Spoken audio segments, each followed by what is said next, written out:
everything we do needs to focus on creating jobs, and the rest will follow for Sparks, our region, and Nevada. A message from the mayor on cutting the cost of city government and bringing jobs to town.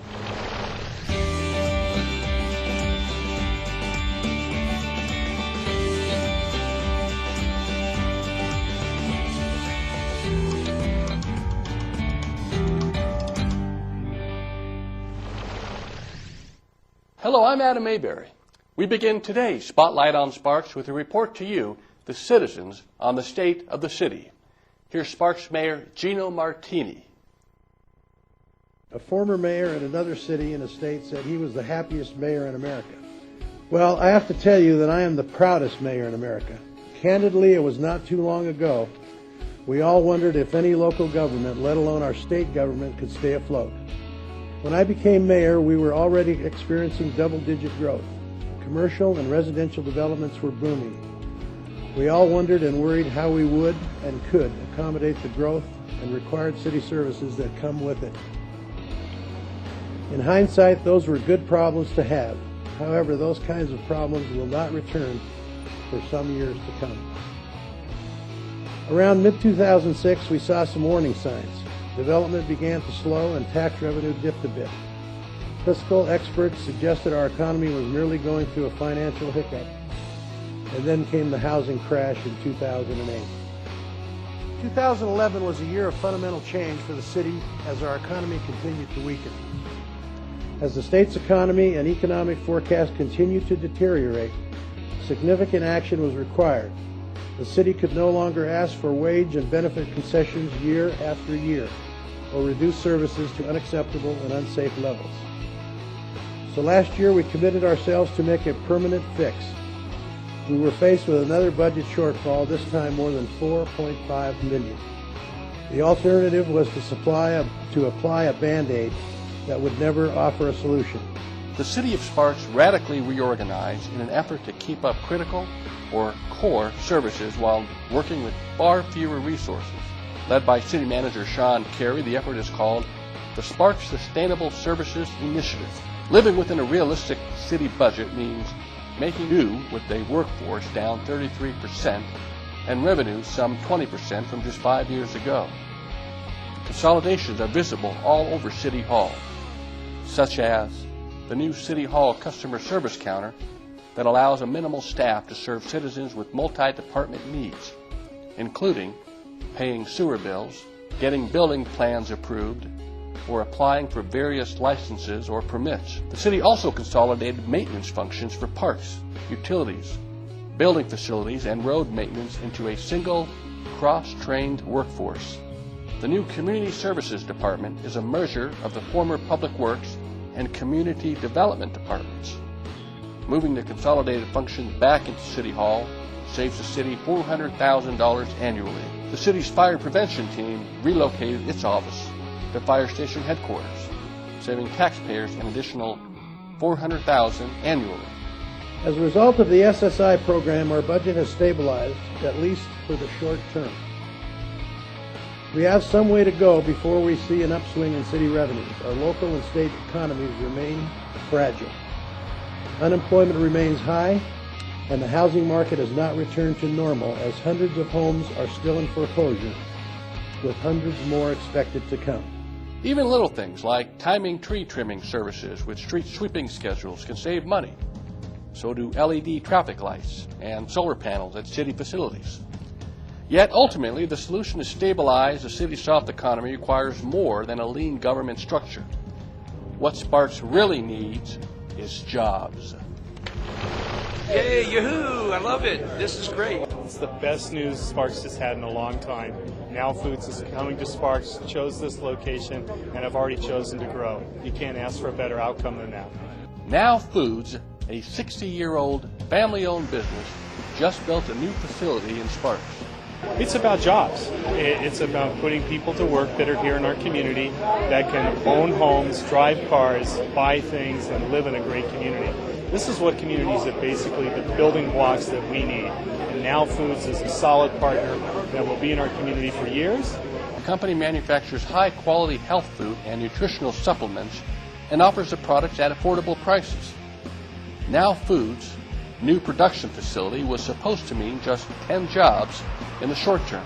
The exciting part about this building, this company, is they put a manufacturing part into their plan.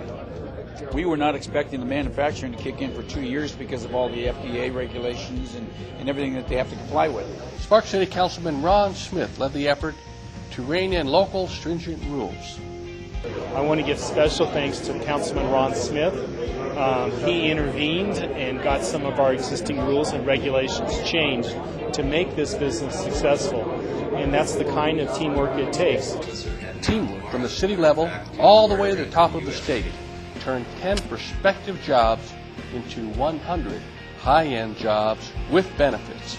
But it is a wonderful, great day for the city of Sparks. Now Foods, big, respected company that distributes worldwide, is right here in this city. They started out with very small, with 8 employees. They added 10 last August, and now they're adding another 100. So I think it speaks very well of the city of Sparks, the leadership, the mayor, Councilman Smith, everybody who was involved in this, Sean Carey.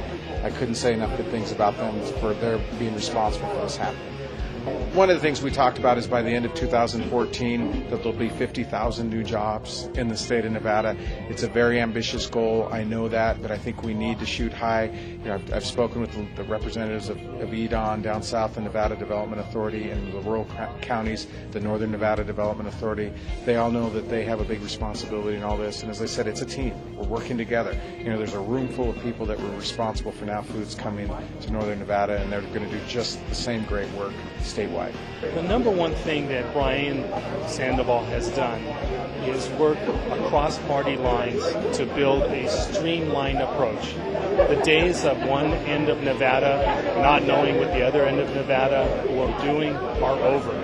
It's all about working together, and everything we do in Sparks is for Sparks, but it also has regional effects. And so we're excited. I work with a great city council. We're progressive, we're pro-jobs, we have lively discussions and lively disagreements, but in the end, we come together. And this is one of the results of that. The governor's focus on economic development is already paying off for both the city of Sparks and for Now Foods. Yet, Nevada needs more momentum to bring in more businesses. Governor Sandoval's team means to do what it takes to make it happen. I've talked to some California companies that are thinking about relocating. They talk about the fact that they're being suffocated because of the over-regulation. They're being suffocated because they're being overtaxed. They can come over the hill to Nevada, and it's a big breath of fresh air. We just recently announced that we're eliminating over 700 business regulations in the state of Nevada. We're modifying another 1,000 more to make them business-friendly. So we truly want to be the vanguard in the country in terms of economic development and being the best place to do business. New store signs going up, like the one at Lowe's, are definitely a good sign for the local economy. This store opened on the same day as Now Foods. Lowe's operates more than 1,700 stores and is winner of a Best Employers Award. Additional businesses planned for the Legends Mall include a TJ Maxx store and an IMAX theater. A 2011 Northern Nevada Business Weekly report cited renewed levels of confidence among business owners in Sparks. Of 100 businesses interviewed, more than half of the owners feel the worst of the recession is over, and that their businesses are growing or poised for growth. Coldwell Banker Commercial Clay & Associates recently surveyed businesses in the heart of the Sparks Industrial Corridor. Results? 30% of owners felt businesses would stay flat, but a majority, 58%, are optimistic about the local economy. We have a lot of good things going on in Sparks with some new companies that just moved in. And obviously, as more people move in, it creates action, and more action gets more action, and eventually this little snowball turns into a big snowball. So I think it's real important for us to keep up that momentum. Sparks is doing its part to make it easy to do business. Now, a new Sparks mobile app makes it possible to find out what's happening here, from anywhere at any time. Sparks is the first government organization in the state of Nevada to offer a free mobile application for the Android and iPhone. If it's happening here, there's information available about it online and on your smartphone. App users can view information on upcoming events, see points of interest based on your current location, access local sports scores, and weather information, and even connect to city government to report a pothole or other code violations. They can download the app. It's free. We're the first city in the state of Nevada to go ahead and do that. We're very, very proud of it. A lot of information on there. We continually update it. It talks about all of our special events. It's a good way of passing information along to our visitors and to our local folks. One of the great advantages of the app is if you're a softball player in the city of Sparks, which we have several hundred teams here, you get real-time standings. You know exactly where your team is at. So that's good information. The app is the newest technology improvement at City Hall, following on a recently redesigned city website. To make sure you're in the know, click around the city's website where features like the It's Happening Here widget provide information on city events, recreation, dining, shopping, activities, and more. The I Want To drop-down menu allows people to get the information they need to start a business, pay a bill, or find a city park in fewer clicks. The new user-friendly design makes it easy to find information about city council agendas and minutes. You can even watch broadcasts of city government meetings or episodes of Spotlight on Sparks on demand online. All the information is available to the citizens at the touch of a button, and they can access our same things we have in real time. It's important. We're very glad to make that step, and I think it's important for governments to continue doing that. And no general fund dollars were spent on the new technology. Instead, hotel room taxes paid by visitors and earmarked for tourism and marketing paid for the improvement. Sparks is modernizing in more ways than one. A new interlocal program is creating regional business licenses. Currently, those launching a new business can set up shop quickly with one-stop licensing for the City of Sparks, City of Reno, and Washoe County. But soon, even that will be streamlined into a single multi-jurisdictional business license that will be available online. Right now, they have to have an agreement with every jurisdiction that's out there, the 2 cities, the county, and any other outlying areas. This will allow them to go one place, do all of the work that they need to do, get all the inspections they need to have done to meet the codes and the ordinances of the various governmental entities, and they'll be able to do one stop, one time, pay one fee, and they won't have to spend all their time running around to get their business started. It all ties in with the bigger picture of bringing jobs to Nevada. And that's the primary focus of the governor's plan, is to find jobs which will lead to other jobs, as these types of manufacturing jobs with good pay and good benefit came to be able to support others in our community. And it's the small businesses that are on Disk Drive, and it's the small businesses on Pyramid Way that will see the effect of 100 of these high-paying jobs choosing Sparks, Nevada. The city's business sphere now stretches all the way to the International Space Station. Founded in 1963, the Sierra Nevada Corporation, or SNC, is a Sparks-based business and the only company under contract to NASA for development of a shuttle-like spacecraft, the Dream Chaser. SNC is building the orbital vehicle to provide NASA with a low-cost commercial system to safely transport a crew of 7 astronauts and cargo to the International Space Station and then safely back to the Earth, as well as to support other human space flight markets in low Earth orbit. The Dream Chaser is a reusable piloted spacecraft similar to the shuttle that launches vertically on an expendable rocket and lands horizontally on a conventional runway. This Sparks business has earned honors as a top woman-owned federal contractor and is ranked in the top 10 among America's fastest-growing private companies. Another amazing Sparks-based business has won many awards, including Best Product of the Year, Best Business of the Year, and Employer of the Year. For more than a century, the Haas Corporation has delivered drinking water and emergency equipment worldwide. Haas Corporation, how may I direct your call? Haas started in 1906. It was started with the invention of the drinking fountain with Luther Haas. He started the business out of the back of a plumbing shop in Berkeley, California. Luther was a plumbing inspector, and what he did was he visited local schools in the Berkeley area to just check on plumbing if there were any issues that needed to be corrected. He noticed a lot of children drinking out of a common tin cup. a tin cup attached to a string or a wire, and it was tied off to a spigot. All the kids would take their their breaks and they'd go drink out of the same cup.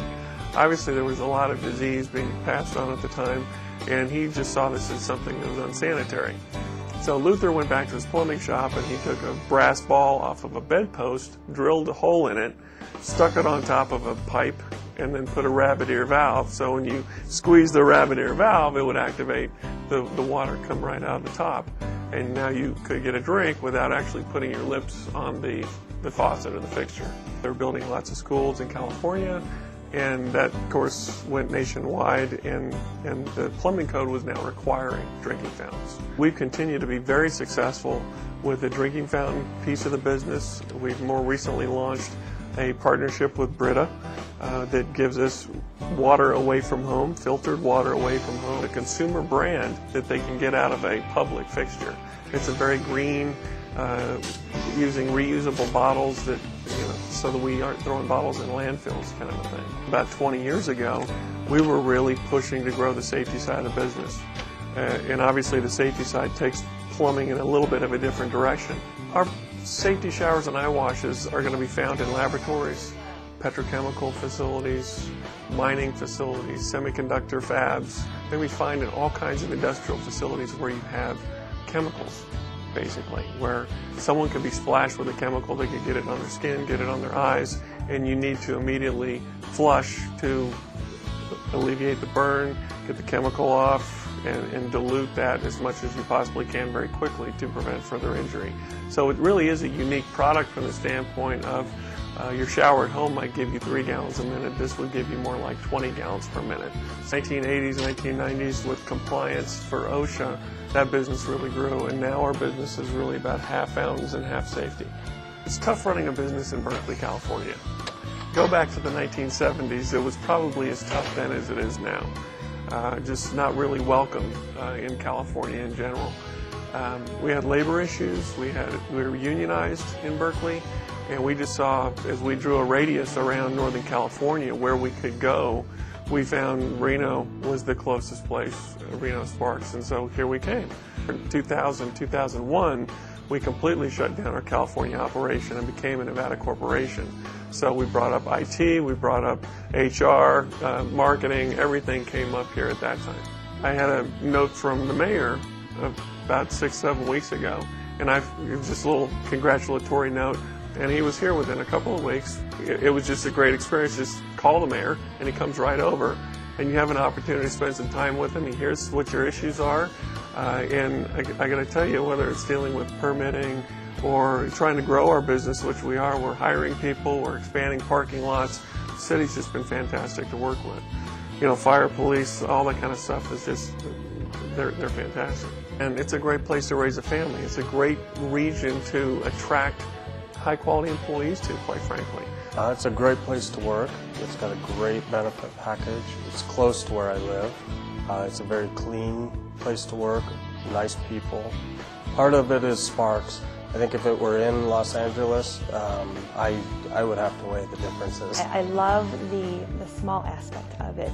The schools, I am a mother of 2. My husband also works here, and I have very active kids. And this organization treats us well from that aspect. We have flex time, so any of the activities that my kids have to be at, I'm able to do that, still put in my time here. They have education programs as well. They paid for me to get my MBA, which was a fabulous opportunity for me.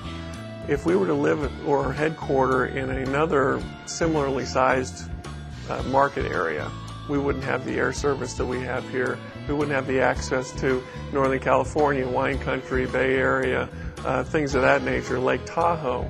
What we have here really is a pretty amazing location. So when we want to attract and retain very high quality people at the executive level, at the management level, it's relatively easy to do that once we bring them in. Many people come in here and say, wow, I had no idea what a beautiful place this was. They fly in, they see the mountains, snow-capped mountains, and it's 60 degrees out, they could go play golf. It's really kind of a surprise to most people. The City of Sparks is pleased to announce it has won a Certificate of Excellence in Financial Reporting for the 30th consecutive year. The award for the Sparks fiscal year 2011-12 budget comes from the Government Finance Officers Association. That organization also granted the city another award, the Distinguished Budget Presentation Award. The city claims this award for a fourth consecutive year. Mayor Martini called the honors, quote, a testament to the Finance Department's strict financial standards and transparency, end quote. Perhaps the single most important function of city government is protecting your life, safety, and property. Mayor Gino Martini and the entire Sparks City Council are committed to keeping these core services intact. A disastrous Amtrak crash occurred about 30 minutes from Sparks, and the horrific crash at the Reno Air Races was the worst air accident that impacted since September 11, 2001. Sparks as we declared a state of emergency resulting from gang activity at a popular event, and the Collin Fire destroyed several homes and properties in Reno, followed by the Washoe Drive fire that occurred in January of this year. I want to pay special tribute to our first responders in Sparks and throughout the region who rescued us from these terrible events. From a grateful city, thank you for your service to all of us. We continue to face difficulties with police staffing. For a city our size, the standard is 2 officers per 1,000 citizens. Our sworn officers' workforce is closer to 1 officer per 1,000 than to 2. We have 11% fewer officers than we did in 2008. Despite these challenges, our police officers and detectives have done a superb job. I am pleased to report that property crime in Sparks is down by double digits. This is largely a result of an excellent detective work performed by our crime suppression unit. I'm really proud of our police officers who often go beyond the call of duty. Take, for instance, Patrol Officer Steve Burns. Steve is the department's Officer of the Year and is known for his outstanding police work, along with his compassion and service to the public. As a result of his diligence and methodical hard work in identifying burglary suspects in a Sparks neighborhood, arrests have been made and most stolen property has been returned to its rightful owners. I applaud the efforts of our police department to create a reserve program. Reserve officers will help supplement our police workforce. Initially, 10 reserve officers will be selected with an ultimate goal of 20. I also want to thank our police department for improving efficiency with technology. Through state grants totaling $1.3 million, the department has a new records management system and computer-aided dispatch system. The department also implemented Next Generation 911, a system that is capable of voice, data, and video transmission from different types of communications devices in the emergency responder networks via, again, 911. Our fire department is doing an outstanding job as well. Despite a 25% reduction in the department's workforce, Chief Andy Flock and his team have made a number of adjustments to ensure all fire stations remained open every day in 2011. My hat's off to their efforts in keeping costs down and keeping safety a priority.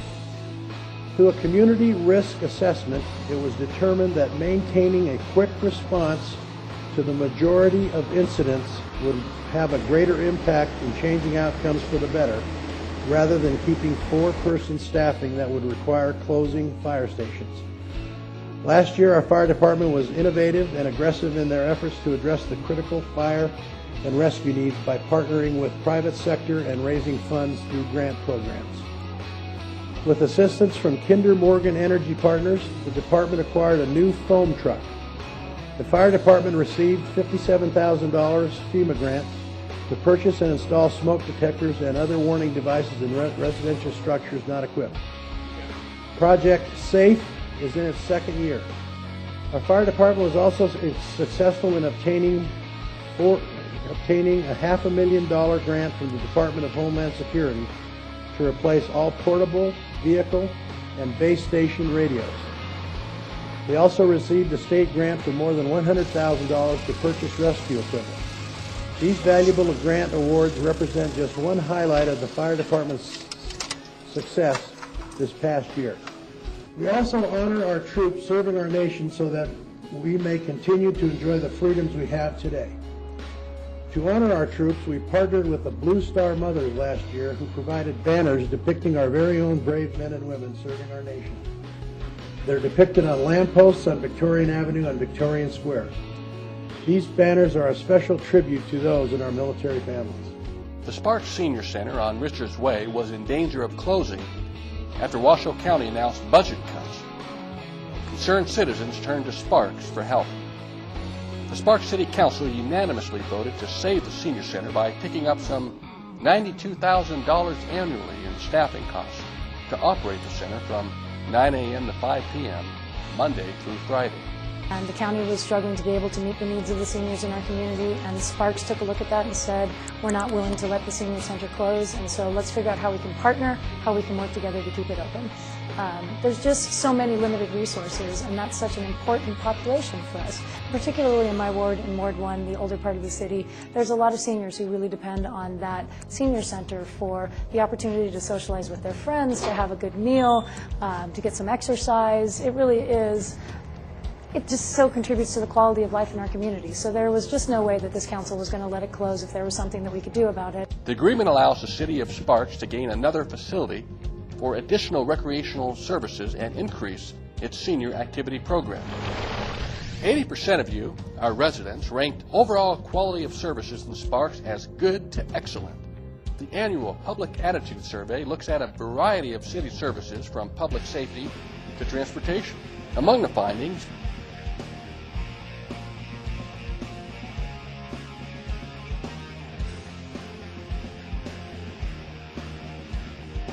74% said no when asked if they would support one consolidated government for Reno, Sparks, and Washoe County.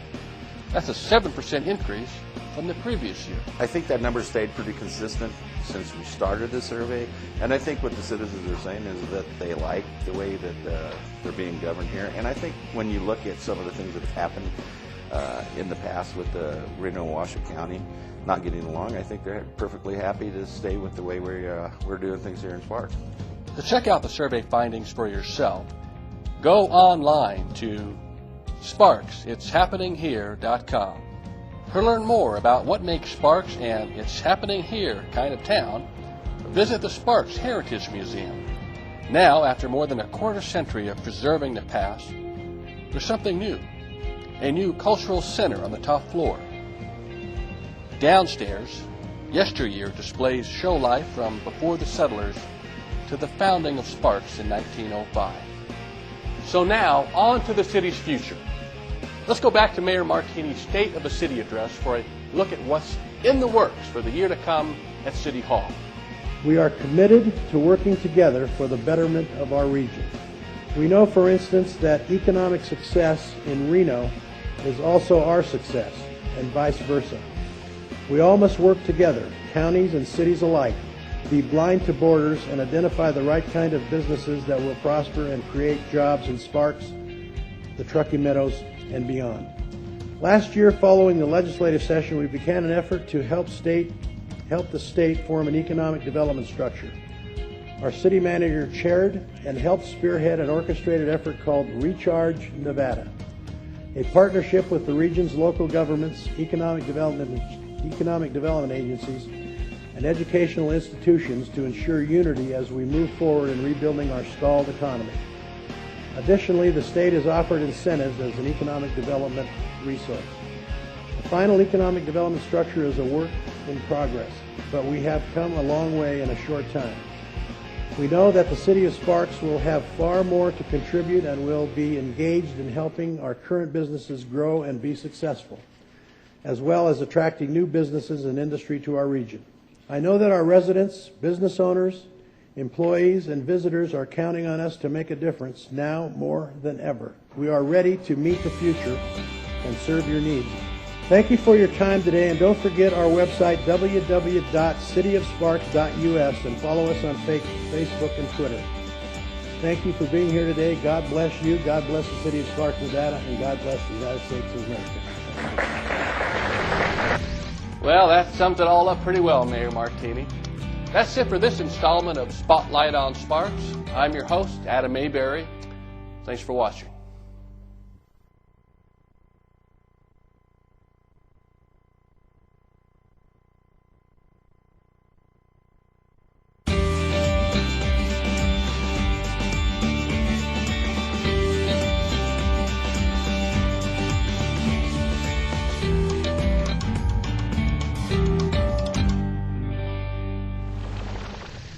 Hello and welcome to Spotlight on Sparks. I'm your host, Adam Mayberry. I want to start this show with a question to you, our viewers. Have you done all you can to protect your family from fire?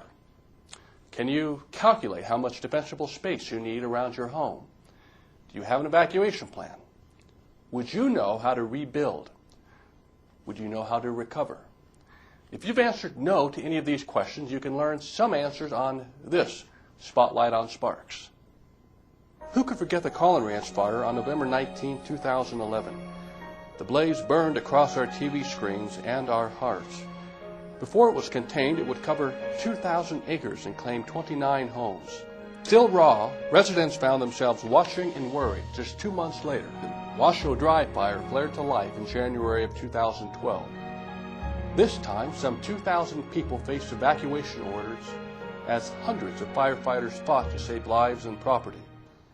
Each of these fires is a warning, a wake-up call. Next time, it could be any one of us.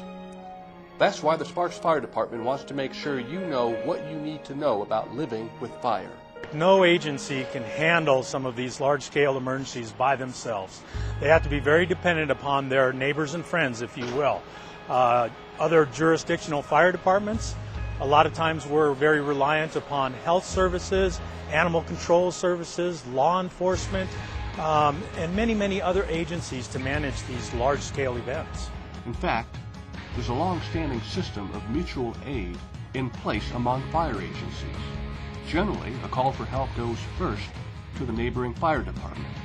If the emergency is a disaster, the call for help escalates up through regional and state government, and for the worst events of all the way up to the federal level. What we would do if we had a large-scale incident here, a fire incident, if you will, we would call on our local partners throughout the region as well as throughout the state, also some federal resources. We would call the Bureau of Land Management. We've got 2 agreements that are key to some of these large-scale incidents. The Nevada Master Mutual Aid Agreement, whereby we would contact DEM and they would acquire a lot of resources through that agreement to come provide us assistance, as well as the Lake Tahoe Regional Fire Chiefs Association Agreement, whereby we would be able to acquire a number of the partners on both the Nevada and the California side of Lake Tahoe. The danger that's top of mind for many is wild brush fires. Yeah, the biggest thing, if we're talking wildland-urban interface, and especially in the hillsides east of the city of Sparks, would be to ensure that you've got a defensible space. Living with Fire is an excellent program. Go online, find Living with Fire, and it will tell you about what an appropriate defensible space is for your house and some of those preventative measures that you can take to prepare yourself for a wildland fire. Also be prepared to evacuate. Make sure that you've got your medications in a place where you can easily gather those and take those with you. Those personal belongings that are near and dear to you, whether it's photographs, nowadays they're hard drives with digital photography on them. Also, pets, animals, and any belongings that maybe have been passed down to you that are cherished, those family memorabilia type of items. So my recommendation would be go to Living with Fire, look at that website, and there's a lot of great resources there. Some of the more common fires everywhere are cooking fires, but believe it or not, we've got a lot of fires that are started by juveniles. Talk to your kids, talk to them about the importance of fire and the damage that fire can do. We really are seeing an increase in juvenile fire setters in our community. The other thing I also want to talk about is Project Safe. We've got a program that, for free, will put smoke detectors in your house. Number one cause of fire deaths is smoke inhalation, not the fire itself. You want to make sure you've got working smoke detectors in your home, which once again leads me to really throw a shout out, if you will, to the people that I've got in the City of Sparks Fire Department. Our fire prevention staff is doing a great job acquiring grants whereby we can put smoke detectors in homes. Sparks firefighters have to be trained and ready to respond at all times, no matter what the call for help or where. For us, when somebody calls, we're going to go help. I contact our city manager, let him know that we've got a significant event outside our jurisdiction, and then what we do is we start mobilizing those resources and send people to help. We've been all over the country. We helped during Hurricane Katrina down in New Orleans. We've gone to California many times. We've also helped our neighboring jurisdictions here as well. Lyon County, Carson City, City of Reno, Truckee Meadows Fire Protection District, as well as a lot of the federal partners on the federal lands here in the state of Nevada. Fighting fire is everyone's concern. We urge you to visit livingwithfire.com. In any disaster event, your goal is to be self-sufficient. That's without electricity, running water, or gas for a full 72 hours. Is your family ready? Once again, that website is livingwithfire.info. Knowing what to do in an emergency is important, not just for you, but also for your fire department's first responders. Training is the key to quick reflexes and fast response time, so our city fire department practices difficult drills routinely. Sparks recently hosted regional fire crews in a hazmat drill. The scenario consisted of a special event in Victorian Square when a drug lab is discovered in a hotel room at the Silver Club.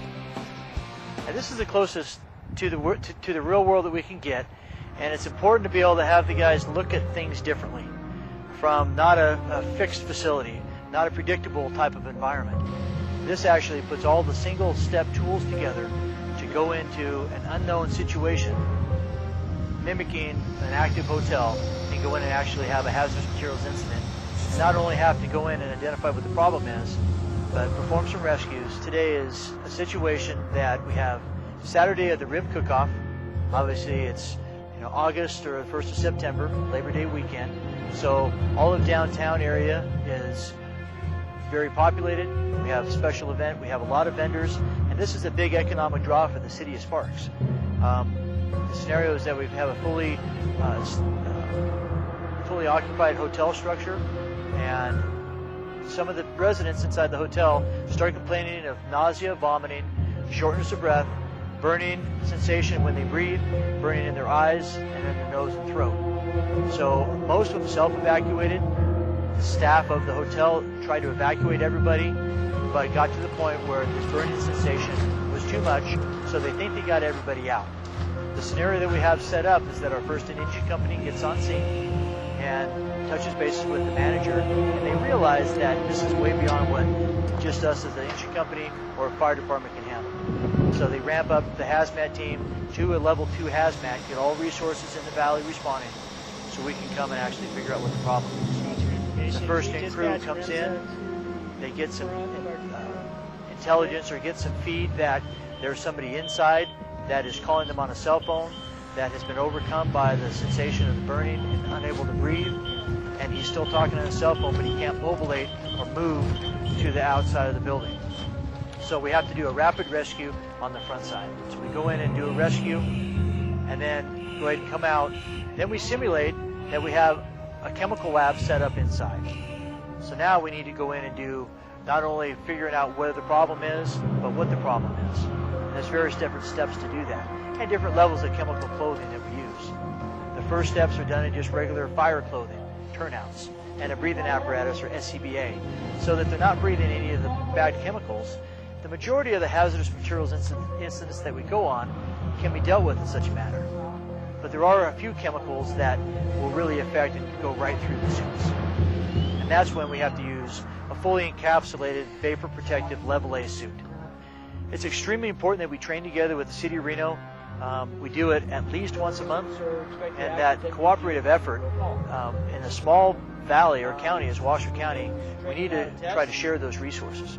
And we've been sharing those resources on the hazmat team for many years. The training is imperative that we get that common line of communication, that comfort level with people that we only see once or twice a month.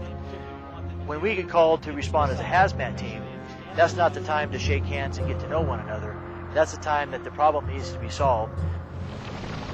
More than a decade ago, in 1999, the citizens of Sparks voted Mike Kerrigan into office. Councilman Kerrigan is currently serving his 4th term. So it should be no surprise to voters that Mr. Kerrigan is now the city's longest-serving councilman. I recently met up with the councilman at Golden Eagle Regional Park in Ward 4 to reminisce about the past and ask about his vision for our city's future. Councilman Kerrigan, tell us how you became involved with Sparks politics. Well, I had retired out of the Navy, and I was living in Sparks. We decided to stay in Sparks. And the city councilwoman that was a Ward 4 representative decided not to run again. So I was complaining at the dinner table. I said to my wife, you know, I hope somebody good decides to run for office. And she got tired of hearing me complaining, and she said, well, why don't you run? It was a 1999 election. There were something like 7 people in the primary. I was the longest shot of all, I think, of everybody, because nobody had ever heard of me, and I ended up winning the election by 40 votes or something like that. Well, you're currently the most seasoned city council member on the council. That's a nice way of putting it. Yeah. You've been there longer than anybody. I feel like I'm a good steak or something, you know. Well, how have you seen the city change over the last decade? Well, when I first got on the council, I think we had 37,000 people living in Sparks, and now we have over 90. Well, that's pretty significant. So, you know, I mean, almost 3 times as many people living here as when I first became a city councilman. So we've grown a lot. I think the biggest change I've seen, and this is something that the city council should be proud of, you know, up until, you know, recently, we were always considered kind of the bedroom community of Reno. We've always lived in the shadow of Reno, where people lived in Sparks, and then we had to go to work in Reno, go shopping in Reno, do our entertaining in Reno. And I think we've overcome that. And I think now we have places you can shop here, we have places you can go to work, and also places that, you know, you can go for entertainment. So I think that was the biggest obstacle, and I think we've overcome it. Was that something that was discussed at the city council level in terms of how do we want the city to grow, and what do we want to do? Yeah, I think we've always talked about, you know, having the city have its own identity and come out of that umbrella from Reno. But also, the biggest thing that the people always say is they want to maintain that small city atmosphere. So it was kind of a difficult thing to grow, but still maintain that small town atmosphere. And I think we've done that pretty well. In fact, we're sitting here at the Golden Eagle Regional Park, which is in your ward. It is. And this wasn't here when you were elected. This was empty land, and I think there was one. Ira Hansen had a little farm right over there, as a matter of fact, and that was it. There was a dirt road up here. It was all BLM land. Yeah. So this is a feather in your cap, probably a pretty proud accomplishment. Well, you know, I think the city council should be really proud of this, because we did this without any taxpayer money. You know, we swapped some land with the BLM. In other words, we applied for this land. The BLM gave us this land, and then we had money that when you build a house, some of that money is set aside for parks. So we had that money in the bank, and we sold Don Mello and took that money with the money from our Parks and Rec fund and built this thing without any bonds or without any help from the public as far as taxes go. So we should be really proud of that. Let me switch gears. You have served on a lot of boards and commissions that require public officials to set policy direction. What are some of those boards and commissions, and what do you think are some of the more important activities that you've been involved with? You know, I have the luxury, I guess, to say that I sit on the regional board, so I get to interact with Washoe County commissioners and the City of Reno council people. And I think one of the most important things we ever did is buy a water company from Nevada. At that time, it was Nevada Energy. So we bought it from Nevada Energy and turned it into Truckee Meadows Water Authority.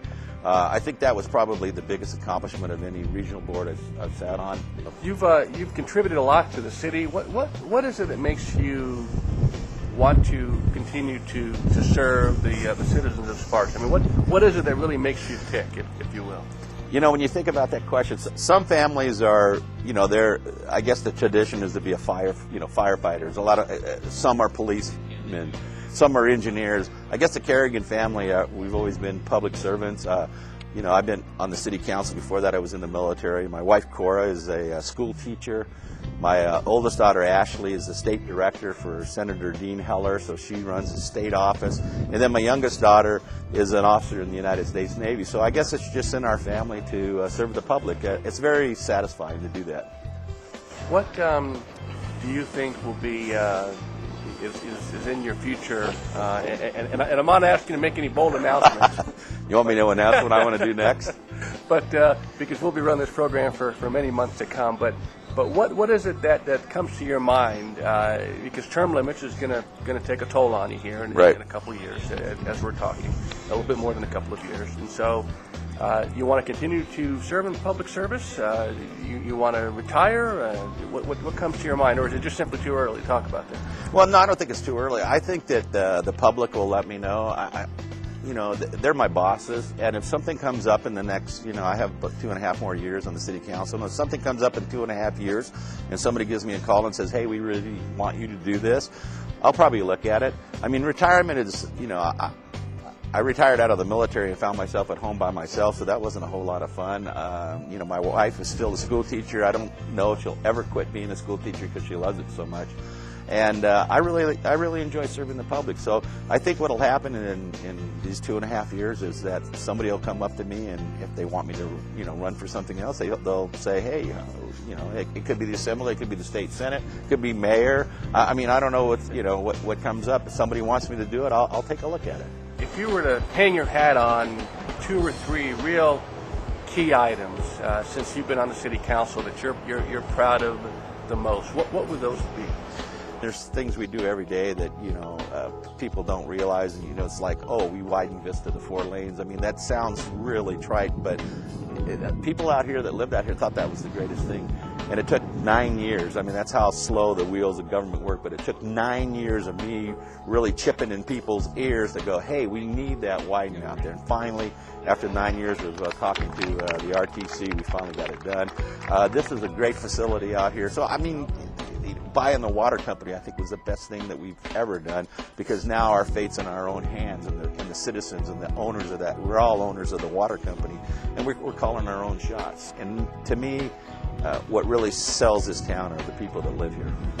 You know, and everybody that I've talked to that lives in Sparks really likes it here, and they wouldn't live anywhere else. Now, some of them work in Reno, but they'll live in Sparks. And there are so many, believe it or not, we have a lot of Reno firefighters and Reno police officers that live in Sparks and work in Reno. So that's telling you something, that they feel really safe here and they like it here. So, well said. I appreciate your time, Councilor. No problem. Thank you. Anytime. How big a deal is a pothole?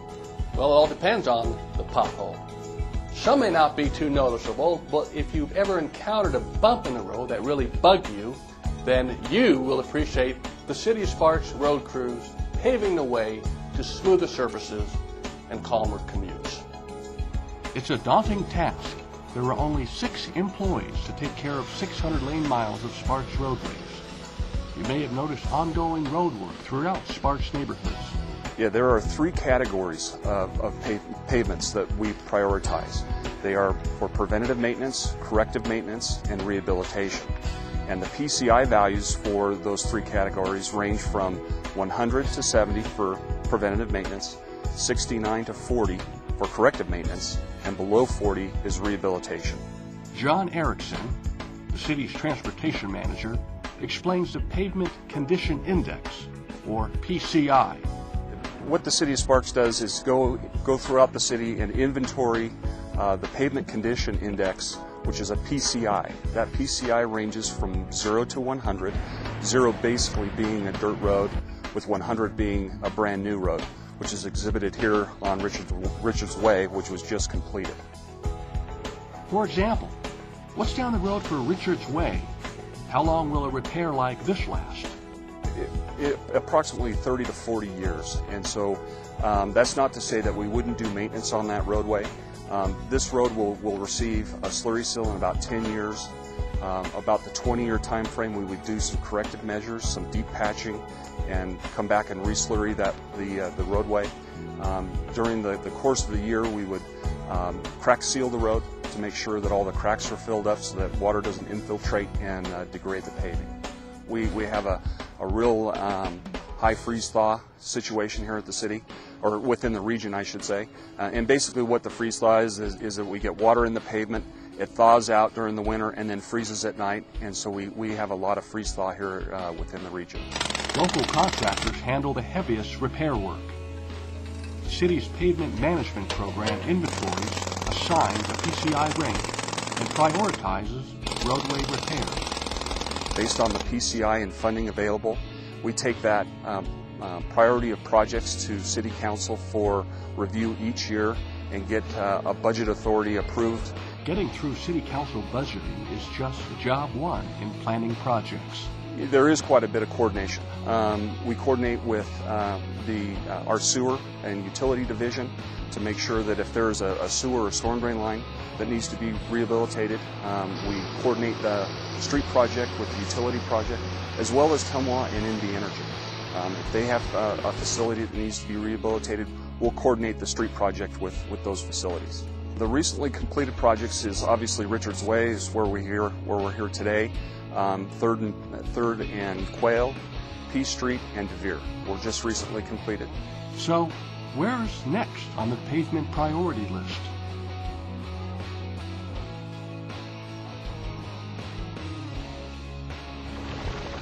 Do you own commercial property in Sparks?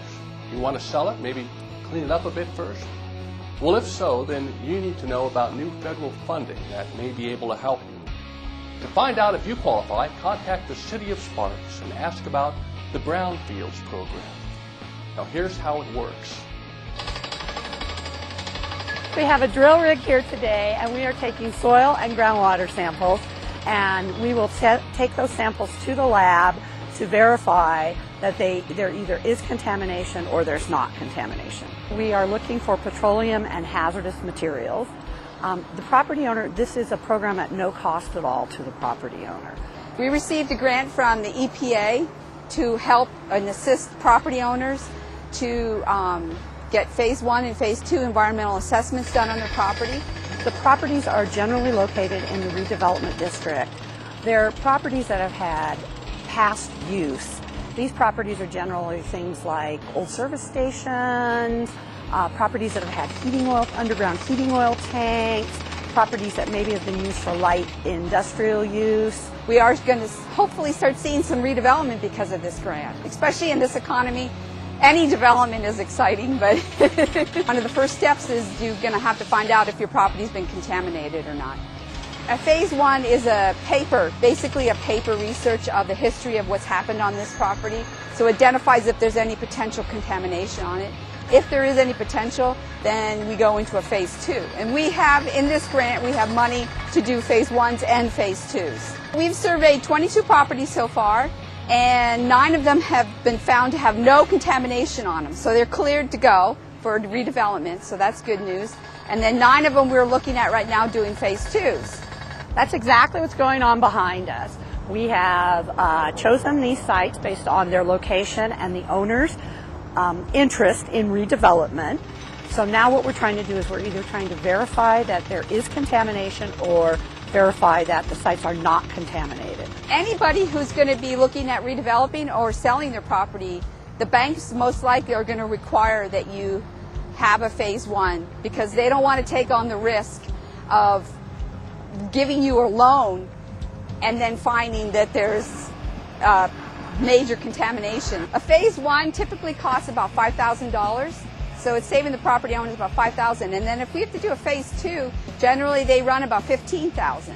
So total that would be $20,000 benefit to the property owner. The laboratory will take the samples and they will analyze them. They will be returned to us. We do a final report for the city. If you're a property owner, please give me a call. I'd be glad to talk to you and maybe we can assist you. You can reach me at 353-7878.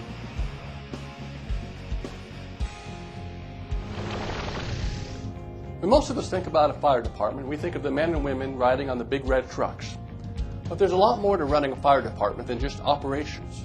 There's actually 4 departments in the Sparks Fire Department: operations, administration, prevention, and training. The man in charge of keeping all of Sparks Fire running is Sparks Fire Department Chief Andy Flock. Our Spotlight on Sparks cameras caught the chief on the job and asked him about his years of service and his goals. This picture is the first motorized fire apparatus purchased by the Sparks Fire Department in 1917. It boasts a 300-gallon per minute pumper chemical truck with a whopping 75 horsepower. Today's pumper trucks are a far cry from those early days that are reflected on the faces of the fire chiefs. Fire chiefs in the city of Sparks have all come from inside the organization. There's a wonderful photo, or it's actually a portrait or picture, if you will, in our lobby at Fire Station 1, and it's representative of over 60 years of fire chiefs. And all of them have come through the ranks and have had the fortunate opportunity to become fire chief within this excellent organization. Andy Flock had no idea his photo would one day fill the spot labeled 10th Fire Chief. You know, having grown up in this area, I moved to the city of Reno when I was 8 years old. Went to Jesse Beck Elementary, went to the old B.D. Billinghurst High School, went to Worcester High School, of course went on to college here. I've been vested in this community for the majority, if not all, my life. Some 92,000 people live within the 38 square miles that make up the Sparks city limits. About a dozen fire stations answer an average of 25 emergency calls each day. So how did Fire Chief Flock find himself at the top of this organization? I had an indoor job. I used to work at Washoe Medical Center, which is now Renown Medical Center. I lived in a house very close to the city garage, and I happened to see a lot of fire engines going by. I had a desire to work outside, outdoors again. And so I started talking to some of the firefighters, and it appealed to me. So I went back to school, got my degree, tested for fire departments, and was fortunate to get hired as a volunteer in 1983 with the city of Sparks. In 1984, I was fortunate enough to get hired full-time, and I moved up through the ranks and became fire chief. The department's mission is providing the highest level of fire prevention, fire suppression, rescue, emergency medical care, and related services to the citizens, as well as businesses and visitors of the city of Sparks. Chief Flock's job is maximizing safety resources in a world of smaller budgets for public safety. A lot of what I do, we are trying to continue to maintain at the current staffing levels that we have, as well as continue to provide excellent equipment for our personnel to use. In difficult times, obviously, we've had to cut budgets on both the personnel side and the equipment side. This piece of apparatus behind me, this regional, this hazardous materials vehicle, was actually acquired through a grant. I've got a staff of 90 people. We used to have 117. Due to the economic downturn, we're down to 90 people. 87 of those are sworn people. Includes my fire suppression staff, as well as my fire prevention office. As we've seen a loss of personnel within our organization, these guys have stepped up and taken on more, and they continue to do more and more and more. And I'm very proud of the people within the Sparks Fire Department, and I want you to know that these are some quality people in our organization. Chief Flock is the first to point out that great service comes from a great staff, no matter the size. We decided to reduce the staffing levels on all our fire apparatus from 4 personnel to 3. And what that did, that allowed us to keep our stations open. Every station is staffed. And what we want to do is we want to provide service to all the incidents that we go on. And a rapid response is really key to a lot of those incidents. Getting there fast to change an outcome. What I like to tell people is, how long can you hold your breath? We try to get there as quickly as we can, provide those interventions that's going to save a life. If history repeats itself at Sparks, then one day, one of these firefighters will climb the ranks and fill the 11th spot on the wall in the Hall of Fire Chiefs.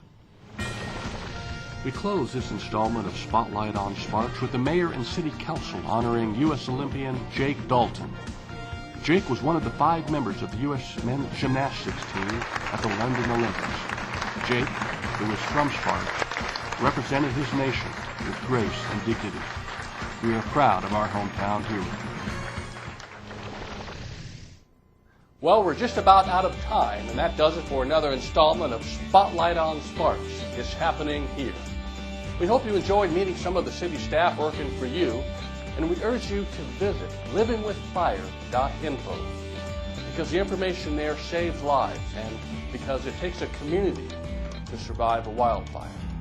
Please be safe. I'm Adam Mayberry. Thanks for watching.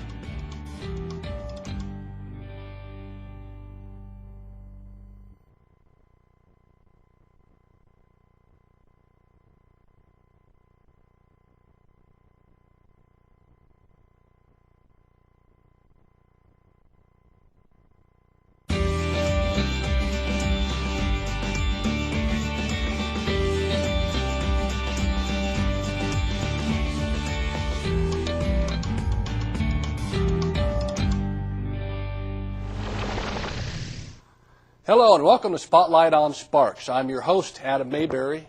Today we take you on a tour of the city's Parks and Recreation Department, beginning with a look at the top 5 most popular parks in the entire city. 4, 3, 2, 1.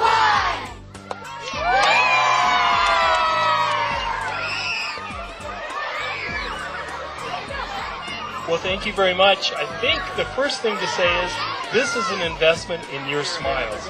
Our city council has many challenges, but they've chosen to invest in the children of this city and generations that will follow you, and creating smiles.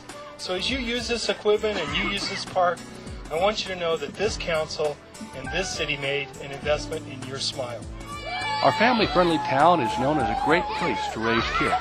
Parks like Paw Rock are part of the reason. This new All Abilities Playground is the latest improvement here. Now let's count down the top 5 favorite parks in the city of Sparks.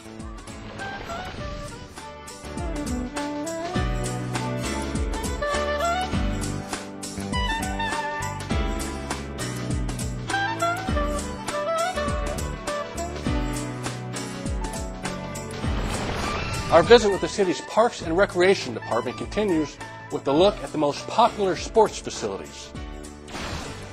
Softball is one of our largest programs. The addition of Golden Eagle Regional Park has been huge for our community. We host tournaments from February through November. So other than the months of December, really, we have tournaments going out there all the time. The economic impact to our community has just been huge with the number of teams that come in from out of town. I mean, we have teams come in from Alaska and Florida and New York and from everywhere across the country. Our aquatics program, this facility has been here, I believe, since 1983. It's the whole community. If you ask most people in Sparks where they learned how to swim, most of them will tell you in this facility. It's great being here as long as I have, seeing kids that were brought up in our swim programs. Now their kids are in our swim programs, and we have it from infants all the way up to seniors, adult swim lessons. We have swim teams. We have the swim lessons, water aerobics, senior water aerobics. Just about every aspect of swimming that you could think of, we've got it here at our facility. We started it, I want to say, probably about 15 years ago. And it's sponsored by the NFL, and the Oakland Raiders is our main sponsor for it. The price is minimal, and it teaches the kids all aspects of football, not just the tackling and being a lineman your whole life. It teaches every kid how to play quarterback, how to play running back, how to be a wide receiver, and teaches them the basics of the game in a very safe environment. We've had a lot of success with the program, and the numbers just continue to grow each and every year, and we've been very happy with it. And a lot of kids, both boys and girls, participate in our flag football program every fall. We have 320 kids every single year. We always fill up registration. We always have a waiting list. It's been a very successful program for the city of Sparks for probably 30 plus years. Kids, again, another program that all these kids have grown up playing, and now they're coaching their kids playing in the same program. And we've been very successful. This year we have a sponsorship with the Reno Bighorns.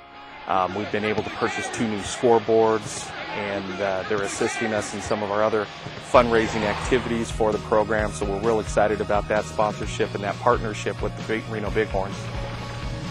We are at the Sparks Marina with the city's Parks and Recreation Director, Tracy Dominguez. Tracy, thanks for coming on the program. Tell us a little bit about yourself.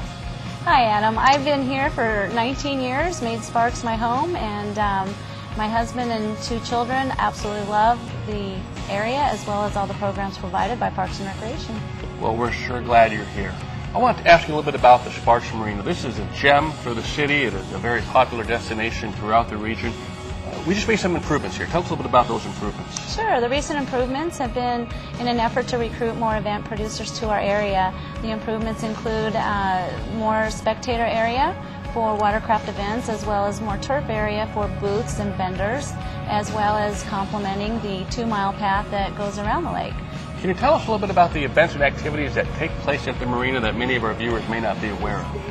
Well, it's so wide and varied. The events here include fun runs, watercraft events, volleyball, fundraising. There's just a lot of triathlons. You name it, huh? Yep. Yeah.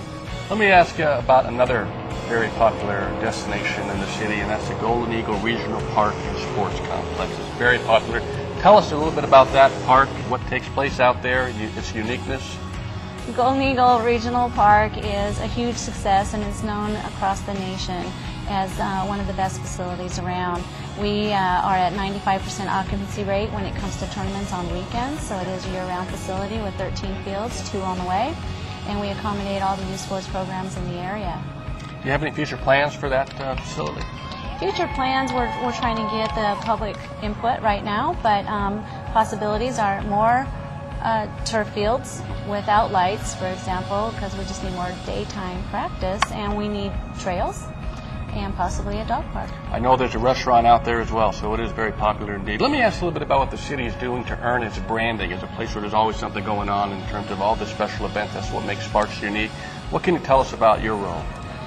Well, our role as a Parks and Recreation Department is very big. We just hired Francine Burge, who is a supervisor of special events, and our goal is to recruit versus produce. That's our biggest shift right now. I'm always amazed at how many recreational activities and events and things you have going on in your department, the volunteers you have, the staff, the dedicated staff that supports your efforts. It's an amazing feast. Tell us what some of the unique programs are and where people can find more information about those events and activities. We have very well established programs. We have Leisure Without Limits for people with disabilities, which is real key, I think, to our community.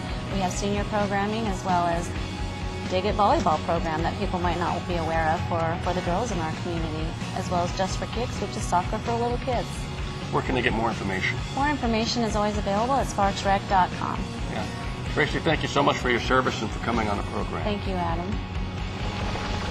It's certainly all happening here at the Parks Department. Now let's check out the hangouts. City community centers offer fun for everyone in Sparks. At the Larry D. Johnson Community Center, we have a variety of activities. The facility is home to the club, which is a teen center for middle and high school kids. It's run by the Boys and Girls Club together with the City of Sparks upstairs here, and there's all kinds of activities for middle and high school kids there. We have other classes that come through the facility, art classes, reservable rooms for meetings on the weekends. We have traffic school in here, and just other kinds of different things that community classes that.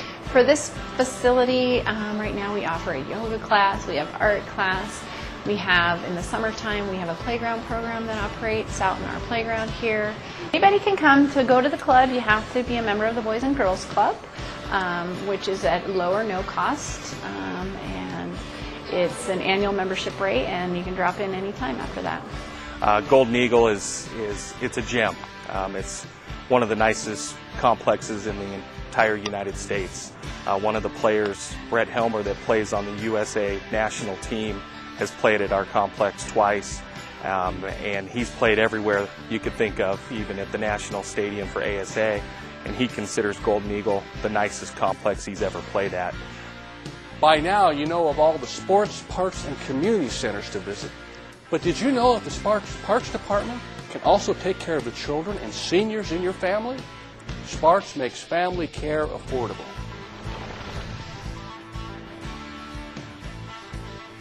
To get them prepared for kindergarten so they can do well on the test when they do their entry to kindergarten. It's just to prepare them.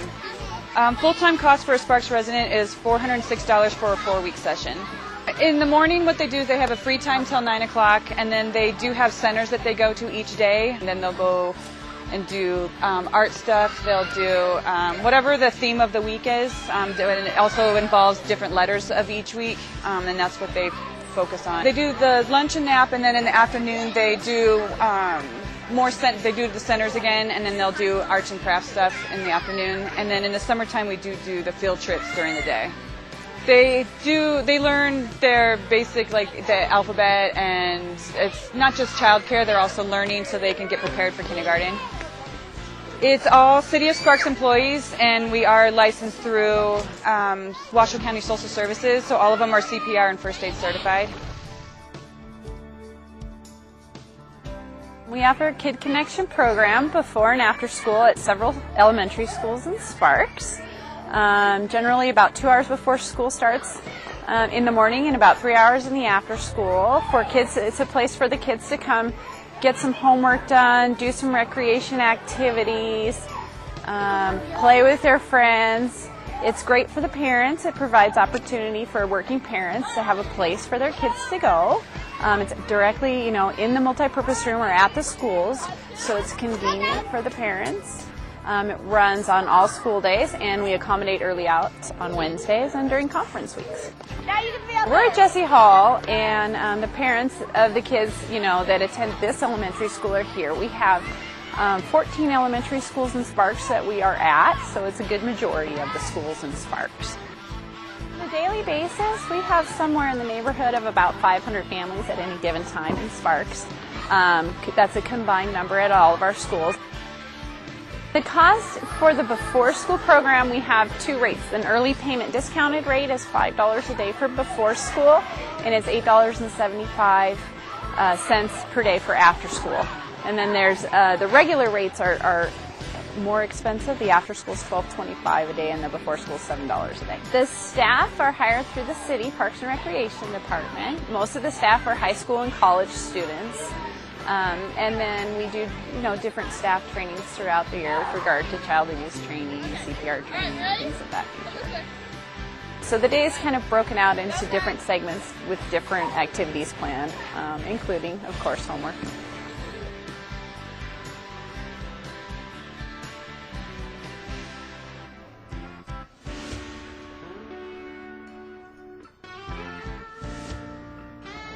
Special events make Sparks special. It's one offering just about everyone enjoys. It's part of the Parks and Recreation Department's job to recruit all those events, drawing the food, festivals, and fun that make Sparks a tourist destination. Selling the city as the premier location for their next event. Landing these contracts means regional tourism and regional money flowing into the local economy. This tour succeeded in bringing beach volleyball to the Sparks Marina. We only do 7 tour stops a year, and this is the HydroTurf IJSBA National Tour, so it's kind of a big deal to bring it to a city like Sparks, Nevada. We're happy to be here, and I got to tell you, the Sparks Marine Park, this is an incredible facility here. This Marina Park is a great place to hang out, wonderful facility for racing, and everybody here has been really good to us and been a lot of help. Every new event the city signs is good for the city's brand. It's happening here. But it's a great thing for families to get out here and enjoy what they're doing. And Sparks has come a long way over the years, and I really enjoy what they've done. This is actually the first time I've been to the marina, and I'm very pleased with it. I think it would be an experience that I would come back and do again. Maybe do some water sports or hang out on the beach. Good for the local economy and good fun for our families. I had the opportunity to sit down and chat with Councilman Ron Schmidt. Councilman Schmidt is one of the longest serving members of the Sparks City Council today. You are originally from a small town in Georgia. What brought you to the city of Sparks to live and to serve? Well, as you said, I was born in a small town in Georgia. I lived there for a total of 2 weeks before I moved to Florida. My family moved to Florida. And my father's lived all over the country. We moved all over the country. He was in the military, so we moved around. In 1996, I closed up my business in Southern California, and it was time to follow our dreams, take my family, my wife and 2 children up north to northern Nevada. And Reno and Lake Tahoe is where I've always wanted to live in my adult life. I love it in northern Nevada. And so I moved to Sparks. In 1996, we moved up here in Sparks and enjoyed it ever since then. And you are formerly a small business owner. Yeah. Can you tell us a little bit about your Formerly, and business? still am. I've owned several construction companies since 1984. I opened my first construction business in Southern California. Today, I'm an independent business consultant. I work with companies in financial consulting for their business. Now, for more than a decade, you've been serving on the Sparks City Council. Correct. It's 12 years now. 12 years. What can you tell us in those 12 years have been some of your key accomplishments? Oh, boy, that's a great question, Adam. There's two things that I can point to that I really have very proud of. A day that I came into office in 2001, our ending fund balance in the city of Sparks was about $300,000. And that sounds like a lot of money, but for a $30 million business to have $300,000 in the bank, couldn't even make payroll without all of our revenues coming in. We had to have line of credits to go ahead and pay our bills because the cash flow just wasn't there. Sat down and looked at that immediately, said this is not a good business strategy. And over the course of the last 12 years, have been able to institute financial policies for the city of Sparks. So today we have one of the highest percentage healthiest fund balances in the entire state of Nevada. We exceed our state mandated limits for that.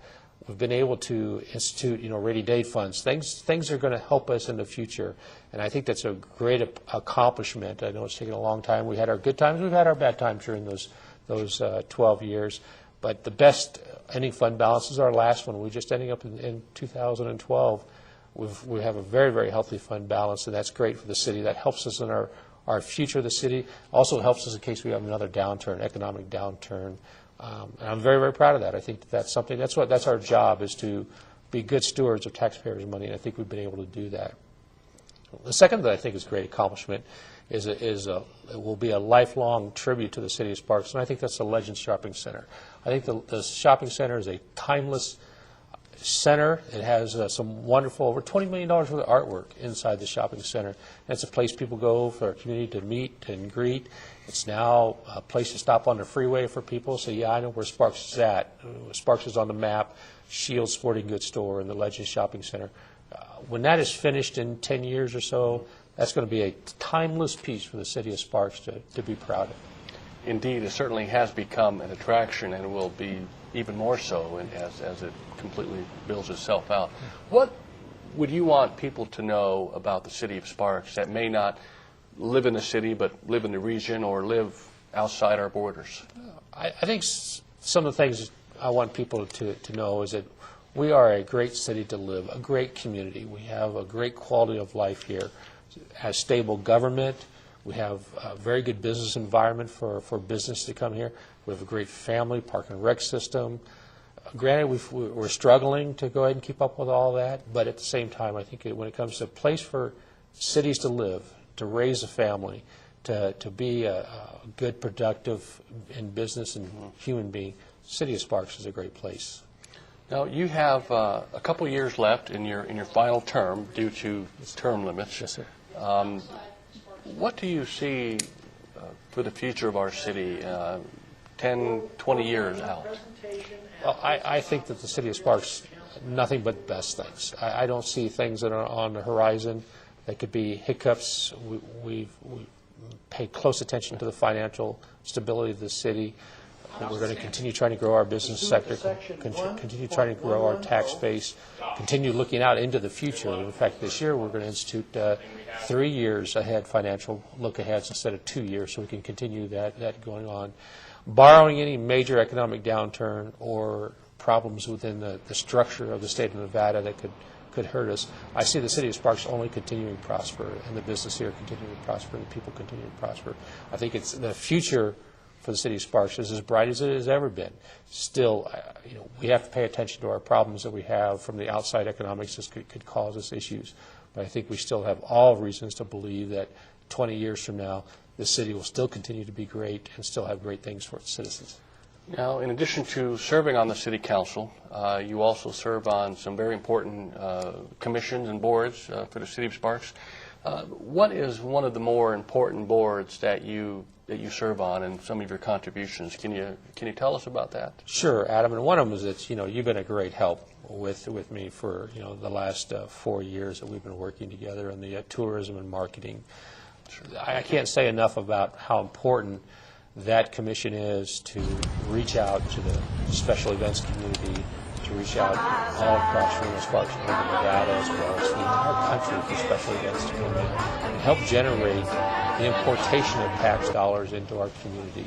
Every time somebody comes here and spends money, they're paying sales taxes and other taxes, car rental taxes and things that can help and support our community. And it's very important to support our businesses downtown. And I think that committee, we have a very, very tight budget. I think we had spent $150,000 last year in bringing in events, sponsoring events, expansion of events. We get a great return on that investment. And you've been such instrumental in helping us out to create the Citizens Advisory Committee, the BLT, business leadership team that's been able to help us out with that.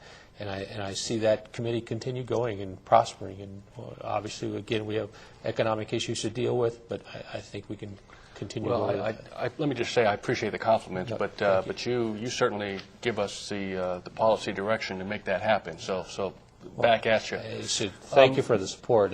All the people, that citizens across the community that are involved in that when we have events like Hot Dogs Nights and the Rib Cook-Off and some of the other beach volleyball festivals and the things we do inside the city, that's people working together to help create an environment that's good. And all of our citizens get to participate in those things, and that's very important. And you're spearheading largely the city's branding efforts, and that's all part of the brand, as the city's chairman of the city's tourism and marketing committee. And why is the branding so important for the city, whether it's economic development or special events, or are they interchanged?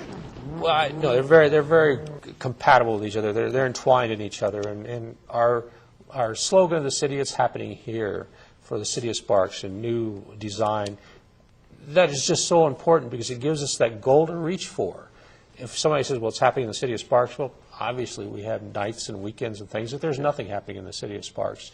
But our goal is to have 200 events days in the city. Our goal, our bar that we've set for ourselves, is to have a vibrant city with lots of special events for our citizens and helping with the tax importation. All those things are very, very important. Our branding is trying to determine who we want to be and how we're going to get there. And I think it's been very successful. It's been a very successful branding process, and I think we're about ready to sit down and reevaluate everything and come up with a game plan for the next year to 2 years on how we continue increasing that brand recognition. You have a bit of a different perspective than other local elected officials because you have served in the Nevada League of Cities, which is a smaller arm, if you will, of the National League of Cities, which you have also served in an officer capacity. You were awarded the Nevada League of Cities Elected Official of the Year in 2005. What was that like? Adam, it was a great honor to have your peers across the entire state of Nevada vote in a very secret ballot and vote you as elected official for the year for the state of Nevada. That year I was president of the State League, that I won that award, and one of the programs that I worked on and I initiated was the connectivity throughout the entire state of Nevada. We sometimes think in northern Nevada that's all that exists is northern Nevada. If you're in southern Nevada, you probably don't really concern too much about northern Nevada. And there's this whole vast land in between called rural Nevada, and we have 24 cities and municipalities across this vast land. And Sparks is only the 5th largest one. The next one drops to Carson City at like 40,000 people. Then after that, our average city in the state of Nevada is like 7,000 to 10,000 people. It's not very, very, even Elko's, I think, is only 15,000 people. And I embarked on a mission that year that I went to every single council meeting, at least one in every single municipality and government in the state of Nevada, to talk about this connectivity, to talk about we all have something in common in the state of Nevada, but we have our own issues. Let's continue talking to one another. Let's continue talking about those issues. And everyone saw that as a great program. And it's still working today, that we're working on those issues together. And so I was awarded that award, and it was fabulous to do that. Well, you got to be the only individual, at least that I know of, that has probably attended every single council meeting in the state of Nevada at least once in every city. That's pretty remarkable. That's one for the history books. That's what it's when I did it, they said no one's ever done it before. They've never even heard of someone setting a goal like that, because that was my personal goal. And when I was elected president, on my day that I was sworn in, I told everyone in the state of Nevada in the convention that was there that weekend that was my personal goal, that was a goal I set up. Many people felt that that wasn't an attainable goal. It was very difficult, I admit. You drive into Ely for a council meeting, you spend 8 hours on the road for a 1 hour meeting. It was a difficult, but I also learned so much. Councilman Ron Schmidt, thanks for your time and thanks for your service, most importantly. Appreciate it. Thank you very much. And that's about all we have for this installment of Spotlight on Sparks. We hope you've enjoyed watching the show and learning about all the parks and recreation programs that we have to offer. Until next time, I'm Adam Mayberry. Thanks for watching.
Hello, I'm Adam Mayberry, and thanks for tuning into this installment of Spotlight on Sparks. As the dirt turns, commuters are anxiously awaiting the Southeast Connector that will expedite traffic from Sparks to South Reno. It's a wonderful feeling today to be able to see this equipment here and know that very soon we're going to get started with this project. It was actually approved in 1954. So it's only been 58 years for this project to actually come to where we're going to start building this thing. The Southeast Connector is a new 6-lane arterial. The high-speed road will include 2 new traffic lights at Mariloma Drive and Pembroke Drive. The $200 million arterial starts in Sparks at Gregg Street and Sparks Boulevard. From there, it runs south for 5.5 miles, ending at South Meadows Parkway and Veterans Parkway.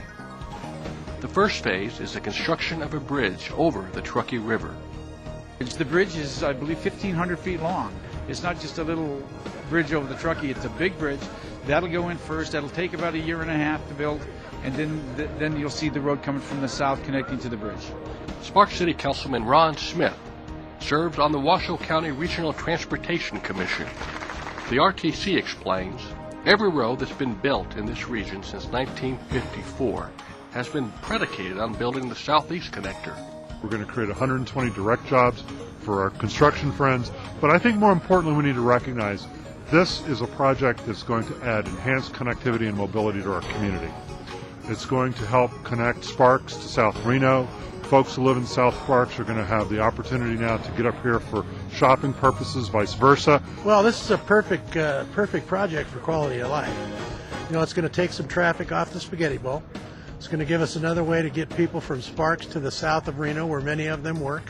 West of 395, there are 13 roads for drivers to cross the Truckee River. East of 395, there are currently just 3 roads crossing the river.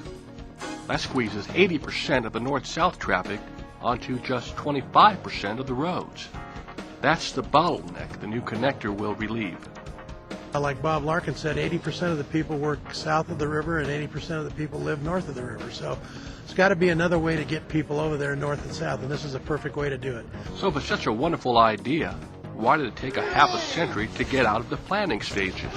Well, you know, there's a lot of moving parts when you're looking at a project like this, especially when you have to interfere with the Truckee River. It's got to go over the river, so you got to appease the Corps of Engineers and U.S. Fish and Wildlife, NDOW, and then the state of Nevada gets involved. The county gets involved, and the city of Reno is involved because it's on their side, and the city of Sparks because it's on our side. So a lot of moving parts, a lot of people to get together and agree on one final project, and you know, that's probably why it took so long. Plus, it was kind of a controversial project the way it was going through Hidden Valley. There was different ways they were looking at doing this, the high road, the low road, the middle road. There was different ways they wanted to do it. So it took a long time really to get everybody together and sign the deal for one particular route through the valley.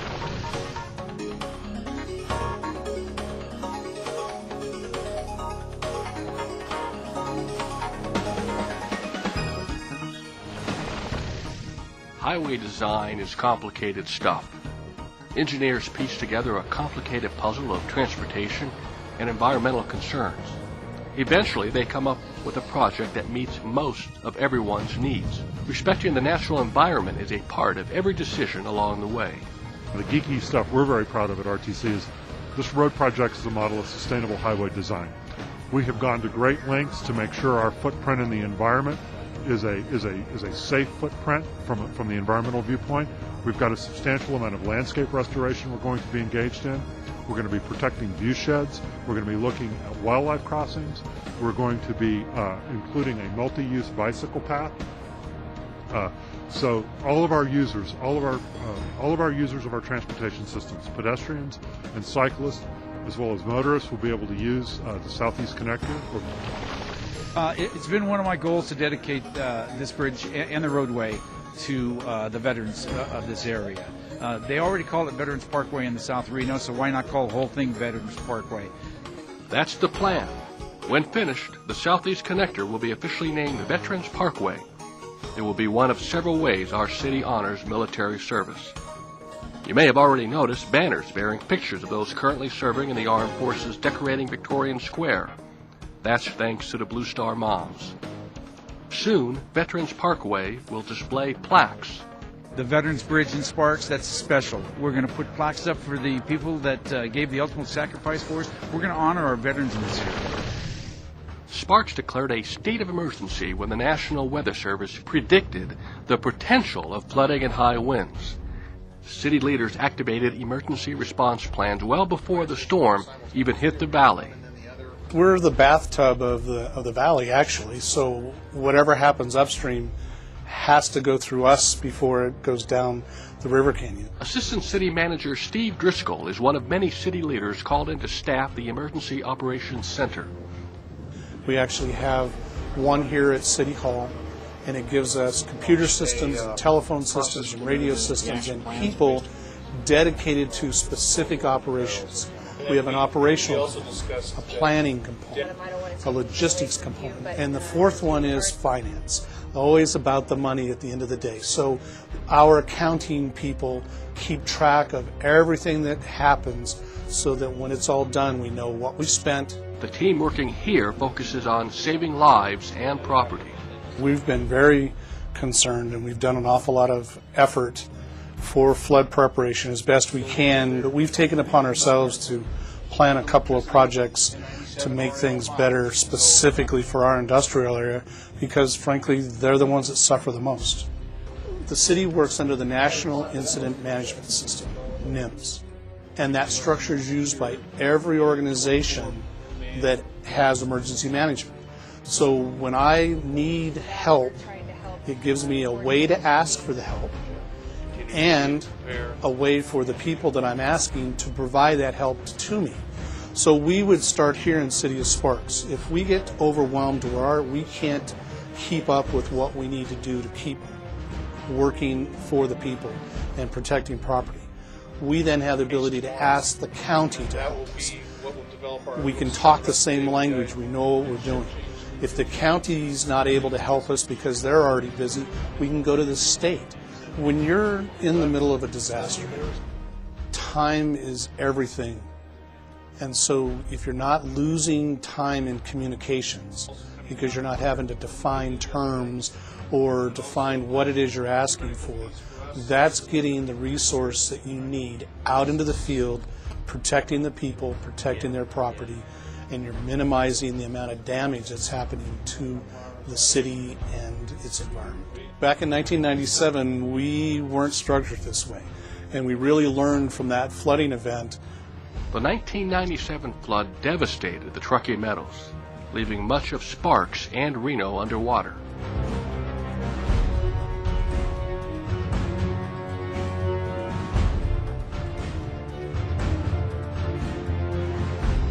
Since then, as part of NIMS, the city has developed a detailed flood response plan. It anticipates problems and strategizes solutions before emergencies strike. One of the main problems we have is as the river rises, water pushes back up the storm drain pipes and pops up in the streets away from the river. So we've actually put some flood valves on the end of each of those storm drains. The city also has redesigned the North Truckee Drain, an effort to avoid that bathtubing effect. Another big improvement, the city now has extensive GIS flooding maps to guide both its emergency efforts and its building codes. When the governor visited during the flood event this year, there were several things that were on his mind. One, since we had declared an emergency, there is the possibility that the state would have to step in, and depending on damage, either the state help us with funding and resources, National Guard helping us sandbagging, or the Highway Patrol helping us with evacuations, those things. He was here to get a feel for what we were seeing, what were we planning for, what were the potentials. He also was making sure that we were working under the NIMS system, that we were organized in a way and we were following the plans. What it really does, it opens up the door for the city of Sparks to ask for help. The city is doing more than ever to keep you safe during emergencies. Under NIMS, the city now plans responses for 15 different emergency scenarios. To do your part, visit the Red Cross website and learn how to survive the first 3 days after a disaster strikes. Filling sandbags is harder than you might think. When people overfill bags or position them in the wrong place, they don't work. So work smarter, not harder. Here's a how-to on using sandbags. We see this a lot with all the bags that have been returning from this potential flood that we had, and people have been filling them up all the way to the very top. It's too much work. When it's rounded like the bag down there to that size,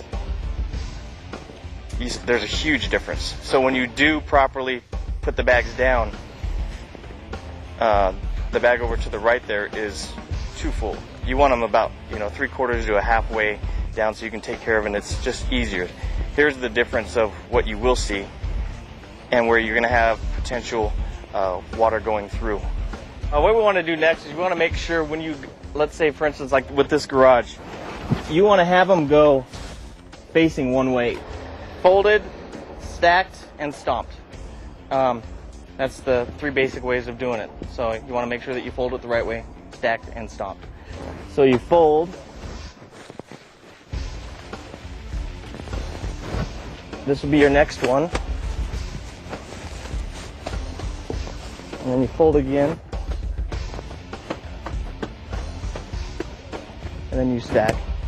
Some people have been doing it right, but some people, they just don't know. And they think just putting bags up and doing whatever they can is the right thing to do it. But, they have the thought to do it right, but they don't really know how to do it right. So hopefully this will help out. For more information about using sandbags in station locations, please visit us online at cityofsparks.us. Keeping your car cleaner in the winter just got easier for Sparks residents.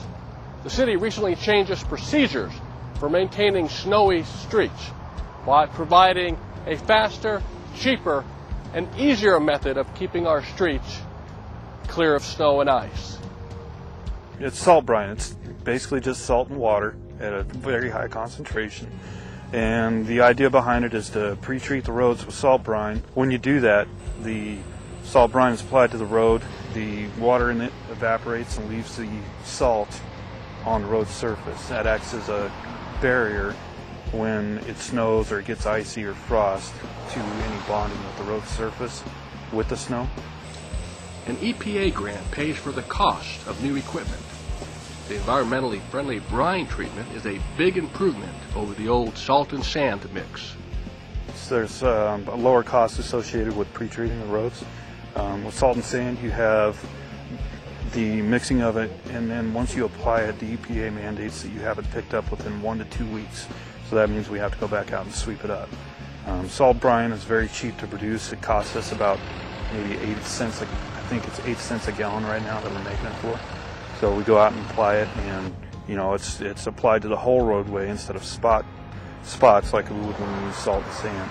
But like I said, the associated cleanup is a lot cheaper because you don't have to clean up salt brine. Once it's applied, there's no more man hours involved in cleaning up the salt brine. So how does the city prioritize which streets get treated first? We had the drivers themselves, the more skilled maintenance workers, sit down together and create maps on what streets they felt were a priority. They were reviewed by the manager and the supervisor of the department. And we came up with a set of maps with different areas for them. And priority ones, of course, would be Sparks Boulevard, Vista, Prater. We also do some around the school zones and some of the priority 2 streets like Green Bray and Queensway, Bering Boulevard. When you see city crews working, please drive safely and give them lots of room. We had the pleasure and honor to sit down and interview Sparks Councilman Ron Smith. Councilman Smith, thanks for coming on the program. Thanks for having me. Tell us how you first came to live and serve in the city of Sparks. Well, I grew up in the Bay Area, and I moved up here in 1974. And I've always been involved in politics or local issues, basically, and started out on the HOAs of a couple of different areas. And it just escalated this, served on a couple of board of directors. And this has been my passion, the city of Sparks, ever since I got on 7 years ago. Now, I understand you also have a connection, a family connection with the city of Sparks government. Why don't you tell our viewers a little bit about that? I do. My wife's great-grandfather was Mayor of Sparks. He served as councilman for 20 years. As a matter of fact, Burgess Park is named after Seth Burgess. He was the mayor. Very good. Well, thank you. Tell the viewers a little bit about what some of your proudest accomplishments are serving the city so far. Well, you know, I'm in my 7th year now. I think the biggest accomplishments I have come through the RTC. I've been the chairman of the RTC for the past 2 years. And when I ran, initially 7 years ago, I ran on 3 transportation issues: Vista Boulevard, the Southeast Connector, and Pyramid-McCarran intersection. Vista Boulevard is already built and carrying traffic. Indeed it is. I travel on it. It does. It's very nice. And the Southeast Connector, which we're going to be calling the Veterans Parkway from now on, broke ground in December. They started drilling the holes for the 1,700-foot bridge across the Truckee, I think, next week. And the Pyramid-McCarran intersection is on its way. We'll be building that thing in a year. In fact, part of this program is dedicated to the groundbreaking of the Veterans Memorial Parkway. Okay. So, and we had the biggest turnout of any groundbreaking. Indeed, that was a pretty spectacular show. It was. That project was approved in 1954. Is that right? In 54, and every road that's been built in this county since then has been predicated on the fact that this road will be built. It's going to alleviate traffic on Interstate 80 and I-580. What have you learned about the government process and the bureaucracy, as so many folks like to call it? I mean, there's a perfect example of something that was ready to go in 1954, and finally through the process, we just broke ground. More than a half century later? Well, I think when somebody runs for office, they have a lot of high expectations of what they're going to get done. It doesn't move quite that fast. You can get your whatever you want done, you can get done, but it takes a while because we are hard chargers. We want to get it done now but we can't do that. There's too many people involved in everything we do, and not only that, government regulations. So at the federal level, state level, at all levels of government. All levels, and you find yourself working with our delegation out of Washington and the state people and the other cities, the city council from Reno and the county commission. What can you tell us about some of the other boards and commissions that you are currently serving on? I know you've played a significant role in the flood prevention efforts. I'm the president of the chairman of the flood project. I've been that for 2 years now, and we came close to having a flood last month, very close. It magnifies the issues this community has when it comes to flood protection. It's been a grind. The Corps of Engineers gets in its own way. They're their own worst enemy when it comes to moving fast. To get this flood project approved, it has to go on a Word bill. That's just a white piece of paper explaining our project to the Congress. In the last Word bill was in 2007. There were 49 flood projects listed on that bill that were approved. Not one of them have been financed yet. So it's an uphill battle. And I'm sure that the people who live here don't really care about we're charged with providing flood protection. We really haven't done that yet, but we're working on it. Well, here we are in early 2013. Can you summarize the progress of the flood program so far? Well, I can tell you that the Corps of Engineers has spent $42 million studying our project. We've spent over $100 million acquiring land, getting things in order so we can do this project. It was called the Living River Plan. It went from $1.6 billion. It's down to about $500 million now, and basically, we're going to replace some bridges and provide for the flood basin, raise houses. It's a comprehensive plan to prevent flooding this area. We will never prevent flooding, even if we had a 500-year flood event. Protection. It'll flood eventually. But what you're trying to do essentially is at least minimize it and mitigate it to the best that we can. So. And absolutely. And whenever you do a flood project, you have to protect downstream first because you get the water to flow through Sparks and Reno. You can't just give it to the people downstream. You have to take care of them too. So a lot of our efforts have been downstream. Let me change gears for a moment. Let's talk a little bit about the city. What is it in general that you would tell people about your city, if you may talk with them throughout the state or throughout the region or in other states and other areas of the country? What comes to your mind when you talk about your city? And I tell people this all the time, that I believe that they are in good hands with this council. and the people who work for the city. I'm proud of the people who work in the city, not just the council and the work that we do. We yell and scream and we disagree, but in the end we come to, we vote, and then we support each other on that vote. I think that the staff that works for the city supports us completely, and they're the experts. We're just the elected people that pass the laws or whatever the projects or whatever come before us. To make the policy decisions, the tough decisions, but you certainly Right. rely on the support. I mean, that's what they pay us to do, to make those decisions. But, you know, I think this city is progressive. I think we're doing very well in this economic conditions, and I love it here. Do you have any long-term goals looking out, say, during your tenure on the council, however long that may be, looking out 10, 20 years? What's your vision of Sparks for the future? Well, first of all, I think the Veterans Parkway will alleviate a lot of traffic issues. That's big. And Pyramid Karen, I want to get that done also. One of the issues that I've just started with, and you're aware of this, is the people in Sparks don't have a cemetery. I want to build a cemetery in the city of Sparks, and that's going to take some legislative action out of Washington. It's also going to have a veterans portion, and I'm very excited about that. I think that's 10 years away, but we're just now, with the help of our staff, starting the groundwork on that. Tell us a little bit about your family. Okay. You're married? I'm married. Been married to Karen for 33 years. She's the boss. I work for her. I have 4 kids and 8 grandchildren. That's wonderful. Do all your children live in the area? They all live here.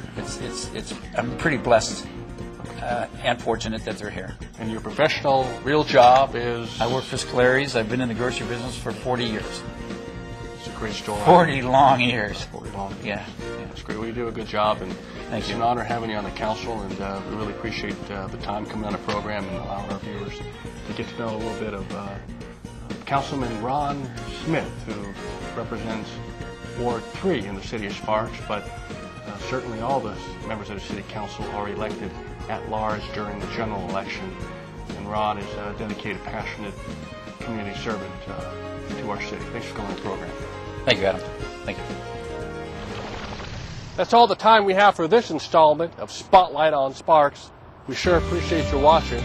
Don't forget to follow us on Twitter, Facebook, and even YouTube. And log on to our website at cityofsparks.us. Thanks for watching.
good at solving crime. But I would rather our citizens not be a victim of a crime that gets solved versus never being a victim in the first place. That's the goal for Sparks Police, preventing crimes before they ever happen.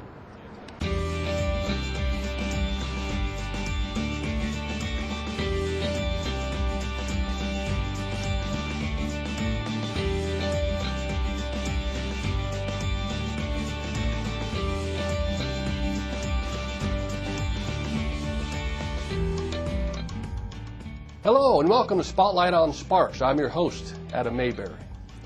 The same rapid changes in technology that affect you and me are changing the way that police protect lives and property. In the next half hour, we'll take you behind the scenes of the Sparks Police Department to see what's new and how it's impacting your safety. Excited, scared, working through the whole process, but most of all, ready to serve and continue to serve, the citizens of Sparks. This is a great opportunity, and I look forward to advancing the police department within the city that I've lived in and been a part of my whole life. We have an attitude of if you've already invested in this community, you're going to continue to invest in this community. And back in 1991, when I started, the people that were in power at that time took a chance on a young 21-year-old Sparks kid, and I'm glad and happy that I've been able to prove them right and be able to move through the ranks and now lead this great organization.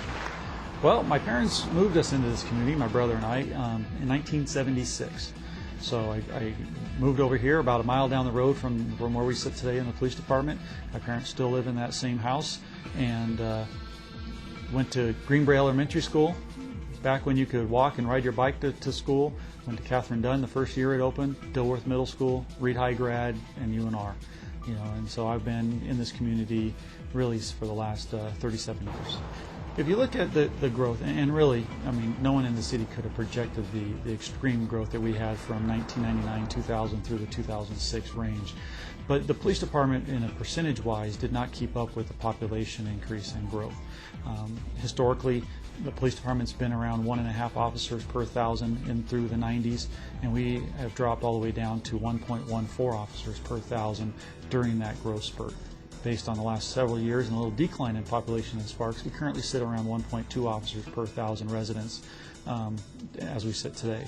So as the growth took place, as we did the great expansion to the east and to the north, we haven't been able to keep up with that growth, with the number of officers proportionate to that population. If we look at national averages, 1.8 to 2.0 officers per 1,000 for a community our size nested within the greater Truckee Meadows. And that's one of the key aspects that we have to look at is, if you look at a standalone city of 90,000 people, a ratio of 1.2 might not necessarily be bad. But when you look at that we're in the Truckee Meadows and we are sitting in a valley of approximately 400 to 450,000 with a gaming aspect and a 24-hour lifestyle, that's when those numbers really don't meet the needs that our citizens have.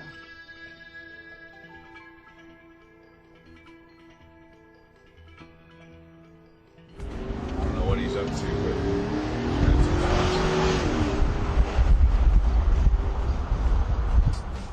but everything starts out with, before we come to work, I think, having a good home life. When you do come to work,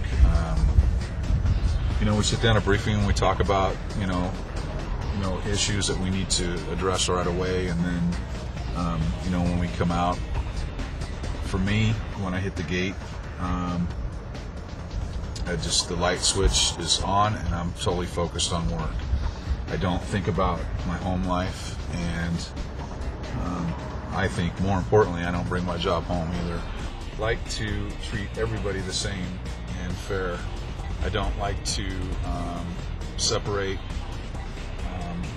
people as far as being a suspect and a victim, because I found that treating everybody with respect tends to go a long ways. Our victims need to be able to talk to us and feel comfortable talking to us. And when we have a suspect and we're talking to them, we like to treat them with respect, because I found that they'll talk to you more and they'll be able to open up to you a little more. I pride myself in that and trying to treat everybody with the same amount of respect. It goes a long ways in this job. I joined this department later on in life. I was 38 when I started, and I had some life experience that I think really helped, especially dealing with people as long as I did. Before I took this job, it, you know, and I'll say it time and time again, I think that there's people out, there's good people to just make bad decisions, and you know, we can't be completely hard on them. You know, I mean, we need to, you know, treat them fair. I can do that. 5, 6, 7, 8, 9, 10. You can wrap your lips around this straw like this will make a tight seal, and blow into this for about 5 to 6 seconds. But keep blowing until I tell you to stop. Okay? Blow hard. Keep going, keep going, keep going, keep going, keep going, keep going. Good. Go ahead and grab that straw.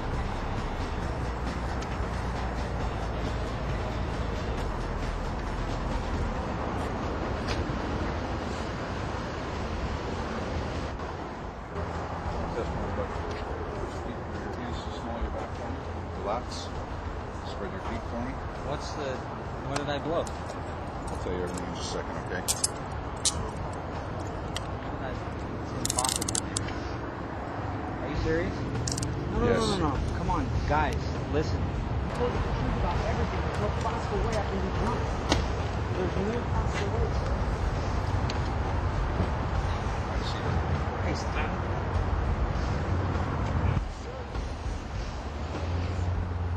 I am not drunk. I haven't even finished my drink. It's a 16-ounce drink, and I haven't even finished it, for God's sakes. I want you to take a breath and relax. I'm not going to relax. I am not drunk. So we have 5 different calls, priority calls. It goes 1 through 5, 1 being the most serious. So if we get a priority 1 call, we all jump on it and we all go to it, because it's one of those things where somebody needs help immediately.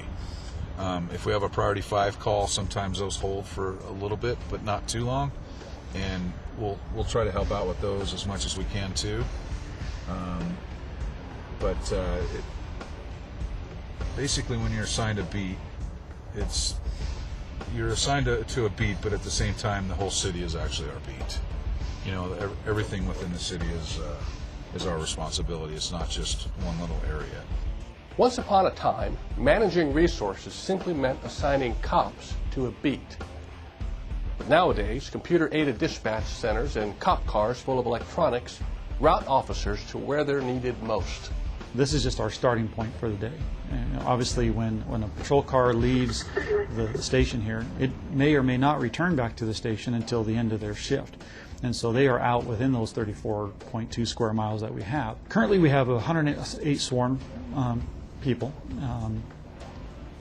And out of that, we have about 62 of those assigned to patrol, and then we have obviously detectives and support staff throughout the building. We have about 43 civilian. So we have 62 people that are really designated to be in patrol on a daily basis. Now, that doesn't mean that we have 62 guys working on a daily basis. It means we have 62 people spread out 24/7, 365 to get that coverage. So that really eliminates it down to about 10 or 12 guys assigned to each team. And when you start talking about absentee rates and vacations and annual leave and sick leave and all the things that we all get, we sometimes get down to 7 guys at a time working. We have a great set of people in our dispatch center, and the computer actually helps designate who responds to those types of calls. Let me get your medical, okay? And when we have a minimum, again, of 7 officers working, we have 7 beats within the city of Sparks. But if a crime happens in one geographic area and there's an officer assigned to that area, typically, especially if it's a priority 1, and priority 2, it requires more than one officer to respond. Sometimes 2, sometimes 3, sometimes we'll send 4, 5, or 6 officers to one call based on the nature of that call. So it draws those resources from the other geographic areas or beats into that one area. So you can see there's a domino effect of that. If there is a call in one area, it draws officers there. We get a call in another geographic area, it may draw one of the officers from another area to that area, and sometimes we are doing a lot of driving to get to the calls. 4111, Rock and Glendale, come closer to that. 31's cool. Between dispatch and the officers, it's kind of like a dance in a way, where they're feeding off of each other, they know where each other are. There's vehicle locators in all the vehicles. Dispatch can actually pull up a map and see where all the vehicles are, and it can assist them in dispatching and allocating those resources where they're going to be the most effective. And we do have a call prioritization system, and priority 1 calls are in progress crimes against the person, and those are our main focus. We want to be able to get to a call that is in progress under 7 minutes from the time that the person calls 911 or makes that phone call into the dispatch center to the time an officer is on scene of less than 7 minutes. So we prioritize all of our calls to allow that response time. The second level is priority 2 calls, and those are in progress crimes against property. Those would be your burglaries, your larcenies, or those types of things that are occurring in progress, but not at the crime against a person, such as your robbery and sexual assaults and those types of aggravated batteries and those types of crimes. Have an officer respond out, okay? Thanks. Priority 3s are not in progress crimes, and we tend to have a longer response time for those because of the nature of the type of call. Now, we still want to try to get to priority 1s, 2s, and 3s are our key focus. Priority 4s and 5s are really some of your parking complaints and some of the other things that we do that, as our officers have time and availability. Back in 1903, the Southern Pacific Railway built a roundhouse facility. The railroad offered its Wadsworth employees incentive to move to the new site. A clear deed to a lot 50 feet by 140 feet in size. And so the city of Sparks, Nevada was born. The Southern Pacific Railway even offered to pack up every house in Wadsworth and ship it, free of charge. By 1905, Frank Millay was the city of Sparks police chief, and also its first fire chief. Over the years, as ranches gave way to homes and shopping centers, a variety of police chiefs have served. Chief Brian Allen is the most recent of local officers to be promoted from within the organization, all the way up to its top leadership position. In 2008, we followed a national trend of going towards a CommStat model, which was really focusing on weekly, timely, up-to-date information and how you react to crime trends quickly versus over a longer period of time. And during that process, we identified what we refer to as our Big Five.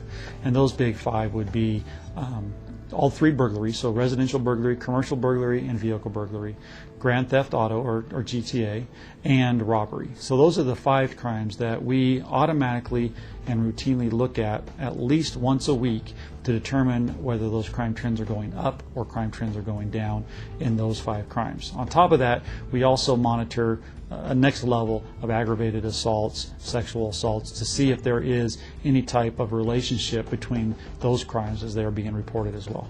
Within this detective section, we have the crime suppression unit, and they're the ones that are looking at this tactical crime analysis report, working under the direction of the detective division and identifying these crime trends.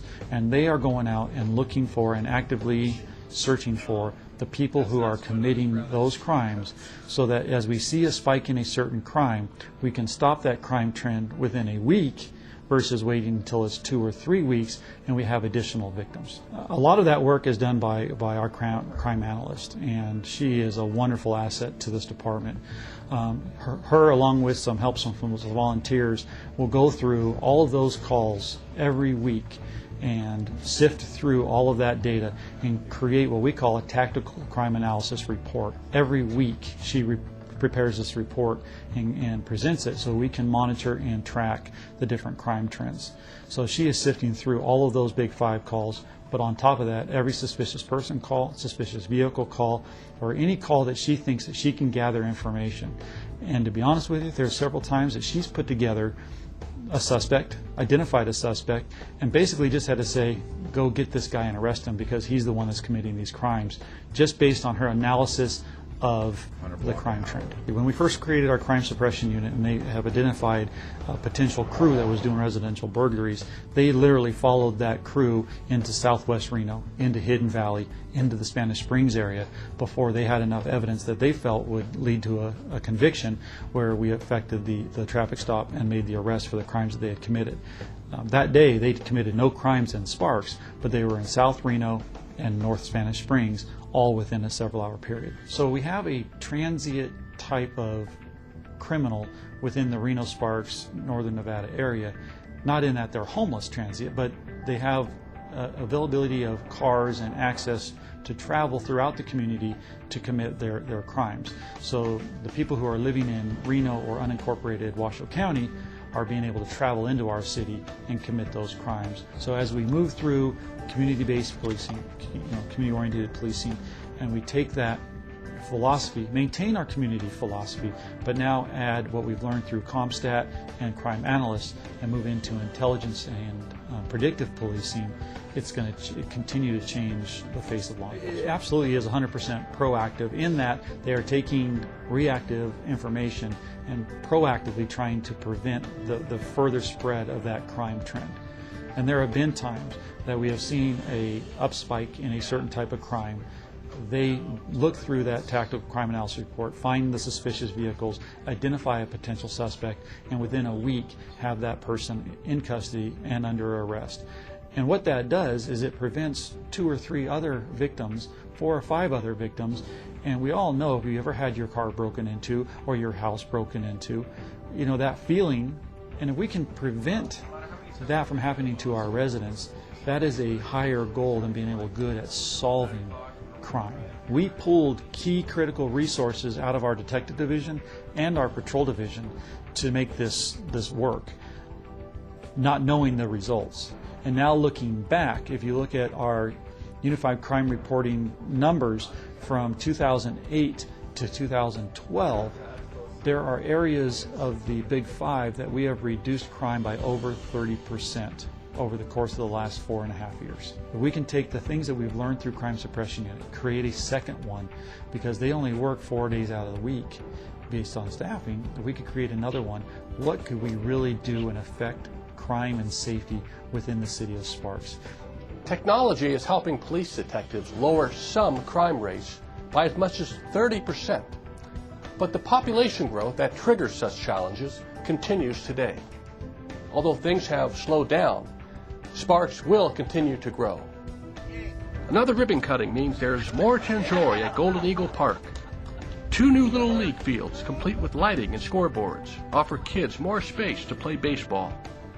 The popular park boasts synthetic turf, oversized and shaded dugouts, heated bathrooms, and a year-round concession stand.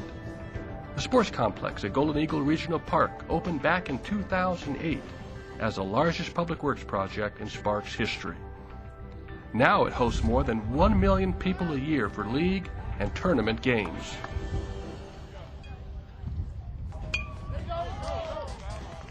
You know, it'll be beneficial for the young children of Sparks that we have more Little League fields that they can play on. We had a huge shortage a long time ago, and now we've got plenty of fields, but we seem to fill them up. And it's, you know, not only going to be for the children of Sparks, but there's people from all over the county that will come here and play. So it's very beneficial for Northern Nevada. Yeah, well, one thing everybody forgets is that this is used by locals, but it's also used by a lot of people that come from out of town. I think the mayor mentioned earlier that there's 100 teams coming from New York State. You know, let's just say there's 10 people on each team. That's 1,000 people. They have to stay somewhere. So, you know, the hotels benefit. They have to eat someplace. So all the restaurants benefit from 1,000. And people forget that last year we had something like 1 million people visit this park. I would have to say that probably 80% of them are for outside the area. So once again, it fills up hotel rooms and you know, restaurants. I only live a couple of miles from here, and I actually walk my dogs. And yesterday, my wife took me out for a walk around this park. If you haven't been through it, it's well worth it. some beautiful views on the other side of these hills here. And I spent a couple hours with my dogs and my wife walking down here. Love this park. Love the location of it. Love the fact that it's right pretty much in the heart of the city. Over at Wedekind Park, another ribbon cutting marks the opening of new and improved hiking trails and facilities. At 250 acres, Wedekind Regional Park is one of the last remaining areas of significant open space in the city of Sparks. The mayor and city council were on hand to recognize the improvements such as a new parking lot, 2 new trailheads, a picnic pavilion, new restroom facilities, an outdoor classroom, and also shaded seating at a scenic overlook. In another part of Sparks, dirt turns and cinder blocks rise out of the ground. The Legends Outlet Mall in Sparks is now home to Northern Nevada's first and only IMAX theater. The new state-of-the-art Galaxy Theater complex includes its signature giant IMAX screen, but also 11 additional auditoriums equipped with all digital sound and projection. Mayor Martini says of the new theater, it will continue the city's branding efforts as a place where there is always something happening, fun to do and see in Sparks. Sparks has now grown to 91,000 people and 32 square miles, making it the 5th largest city in Nevada. We asked the police chief, do you have enough resources? Do you have enough police officers? No, and that's where we need to go into the future, and we need to find a designated funding source to provide for public safety and police within our city. The way that the general fund is working, and most cities are like this, that the police department does take up a majority of the budget, but we have to break that cycle. The police department is funded out of the general fund of the city. So property taxes, sales taxes, all of that go into the general fund, and right now the police department is averaging somewhere between 35 and 40% of the general fund expenditures of the city. On top of that, we have applied for and received grant funding, and there's several different areas that we've received grant funding. The 6 officers are funded out of the Department of Justice Community-Oriented Policing Services office in Washington, D.C., and that was back when we had the first budget cuts under the Obama administration. We were able to save 6 positions that were labeled for layoffs within the city. So we're at the tail end of that cycle, and now we're going to have to pick those officers back up within the general fund. As we look at more officers and we can get those, and as we talked about earlier about cross-beat dispatching and geographically and how it does, if we can get more officers out there, we can give the officers more proactive time while they're working. And you measure officers' times as reactive and proactive. Obviously, reactive is 100% reacting to the call that gets called into dispatch. Dispatch then calls the officer. They respond to a past tense crime.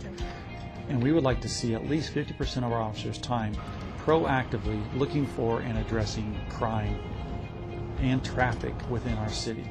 So anytime that they can go out and be proactive, it's preventing those victims from ever occurring. And that is a hard thing to measure, but it's so valuable for our community.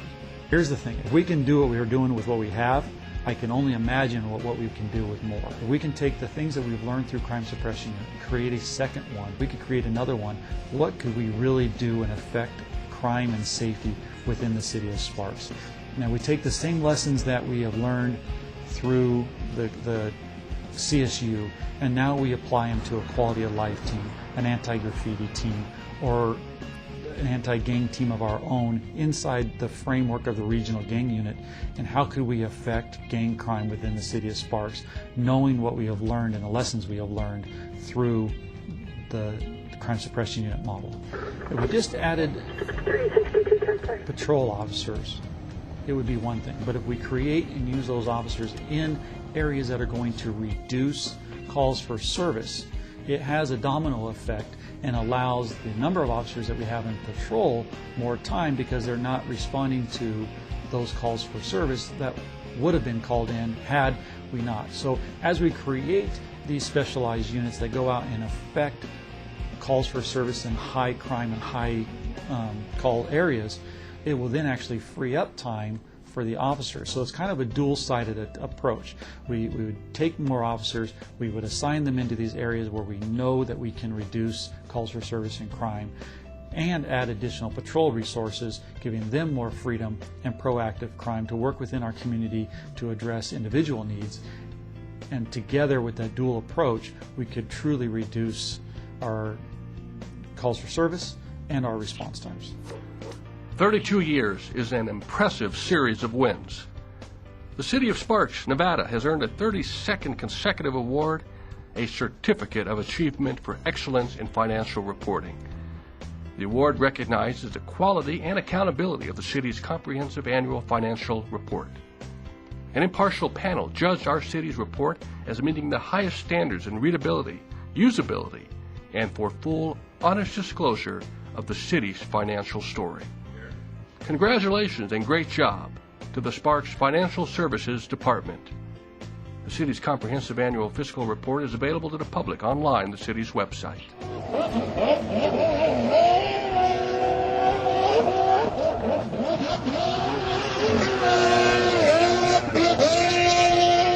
Now, something new is happening here in Sparks. The city now hosts a U.S. Open HydroTurf Watercross National Tour. The annual competition draws competitors and spectators from all over the United States, offering a purse of $12,000 and the U.S. Open title. The public event at the Sparks Marina is a blast to watch, combining big air jumps, stunts, racing, and freestyle competitions. Well, that's a wrap for this installment of Spotlight on Sparks. Please be sure to pass the word on this important program focused on predictive policing, which can be seen on Sparks Centennial Television, Charter 215, or AT&T UVerse Channel 99. You can also view the program on the city's website at cityofsparks.us. Please make sure you follow us on Facebook and Twitter, and be safe out there. Thanks for watching. I'm Adam Mayberry.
Rescue work is very dangerous for first responders. Often it puts their lives at risk to save yours.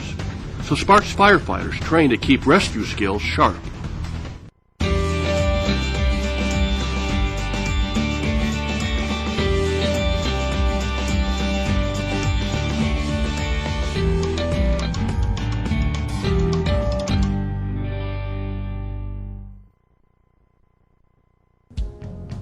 Hello and welcome to Spotlight on Sparks. I'm your host, Adam Mayberry. In the next half hour, we'll take you behind the scenes in Ward 1, and we'll take you on the scene of job number 1, and that's public safety. This emergency exercise drill feels very real from the bottom of a 10-foot deep, dirty ditch. This is one of the disciplines that our technical rescue team takes part in is trench rescue. We also do structural collapse rescue, high angle rescue, low angle rescue, and confined space rescue. The first challenge for Sparks Fire Department's technical rescue team is how to work the site without making things any worse. Yes, and what we do is we build shoring that's going to keep the walls from collapsing in, and we do that from the top down. So as we go into the trench, we're pressurizing against the side of the trench until we can get down to the victim and get our people on the ground and actually digging the person out. Listen as the instructor talks about stabilizing the trench sidewalls. Well, that's going to be important. So where can I find 4x4s? What else can I use? Shoring and stabilizing walls is just half the job. There's still an endangered citizen to rescue. About 60% of trenches that have had a collapse in them will have another collapse.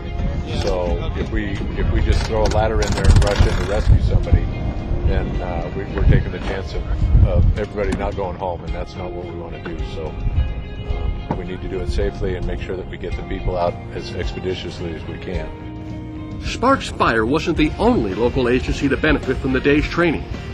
The Sparks Community Services Department and the Truckee Meadows Fire Protection District also participated in the advanced training event. We have not had a trench class in several years due to budget constraints, but we're able to put some money aside and get one on this year. We've got several members of the technical rescue team who have not been through a trench class, so it's fairly imperative. A former member of the technical response team is moving on to new challenges. Tom Garrison has had a long and varied career with the city's fire department and is now the new fire chief for the city of Sparks. I've been with the Sparks Fire Department for 26 years. I got hired in July of 1987. I've been in the Truckee Meadows all my life. I moved here in 1961 and I lived on Moana Lane, which at that time was the edge of town. Okay, so I've seen this town grow up from very, very small beginnings to the size it is today. I went to school here. I went to school at Anderson Elementary, and then I moved out to the North Valleys and went to Lemon Valley Elementary. Trainer Junior High School, called the Junior High School then, Hug High School, and then I went to UNR and graduated with a degree in education, elementary education as well as secondary education, and started teaching and coaching. I taught in Fernley High School, and then I ended up being a head basketball coach at Minogue High School for a year, and decided to leave teaching and didn't know where my next move was going to be. It was probably an easy transition. It's very, very similar, even though when you're coaching, you lose games. When you lose games in the fire service, it's a lot more serious. Okay. I was out of education and kind of bouncing around jobs and not really knowing what I was going to do with my future. And I was sitting at the intersection right over here at Rock and Victorian, and a fire truck drove by. And the person driving the fire truck was a guy I used to compete against in high school. And I thought, Gary's driving a fire truck. That looks so exciting. And I thought, maybe I'll give that a try. And a little while later, they had an application process, and I applied and took the test, and I guess it was meant to be. Well, I started when I was 30 years old, so I was relatively old for a rookie firefighter. Very intimidated, very nervous about what I was going to be doing. Well, when I started, I was hired with a group of 12, which at that time was the largest single hiring in the history of the Sparks Fire Department.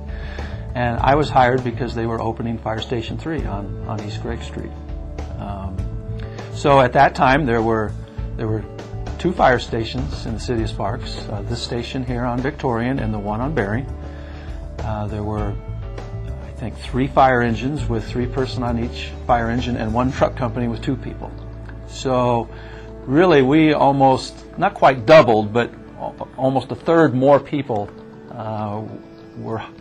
we expanded the staffing by almost a third just with our hiring.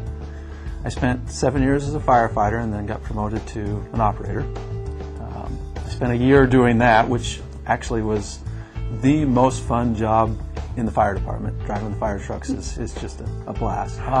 But then a year later, promoted to captain.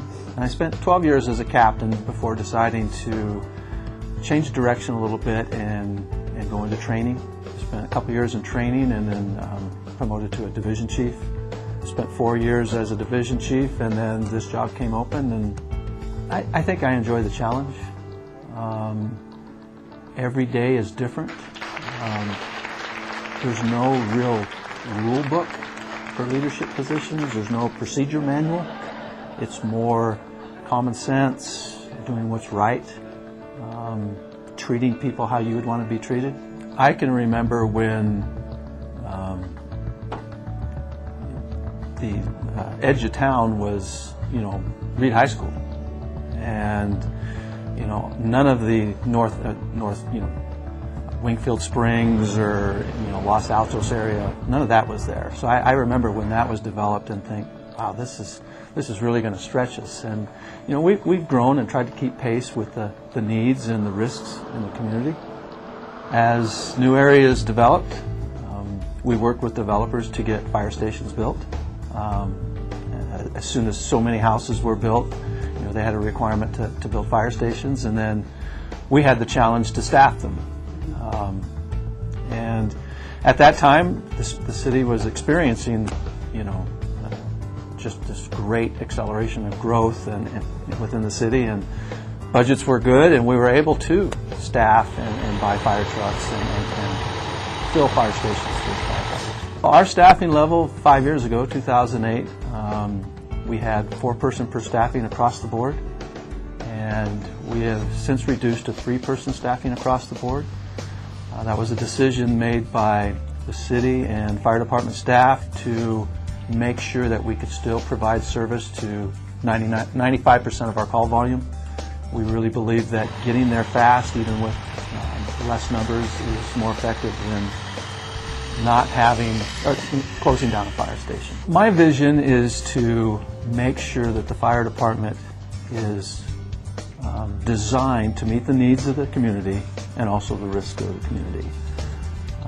Right now, probably my biggest challenge is making sure that not only do I have staffing to meet our most common or frequent call volume, which are EMS calls, which only need one engine company, but on the other end of the extreme, I have to meet those structure fires that need 15 or more people. Okay, so there's always a challenge to try to design a staffing model that covers both extremes. We have active mutual aid agreements with both Truckee Metals and Reno, and active automatic aid agreements. There are areas in our city that we need assistance, and we have areas in our city that are county pockets, and they need our assistance, so it's mutually beneficial. I think that we've done a great job for the community. We promise that we'll be there within 6 minutes, and 70% of the time we meet that promise. We've never let people down when they call us for help. We show up, and we show up quickly. We show up with skilled personnel. We show up with great equipment, and we show up with compassion and caring for taking care of the citizens.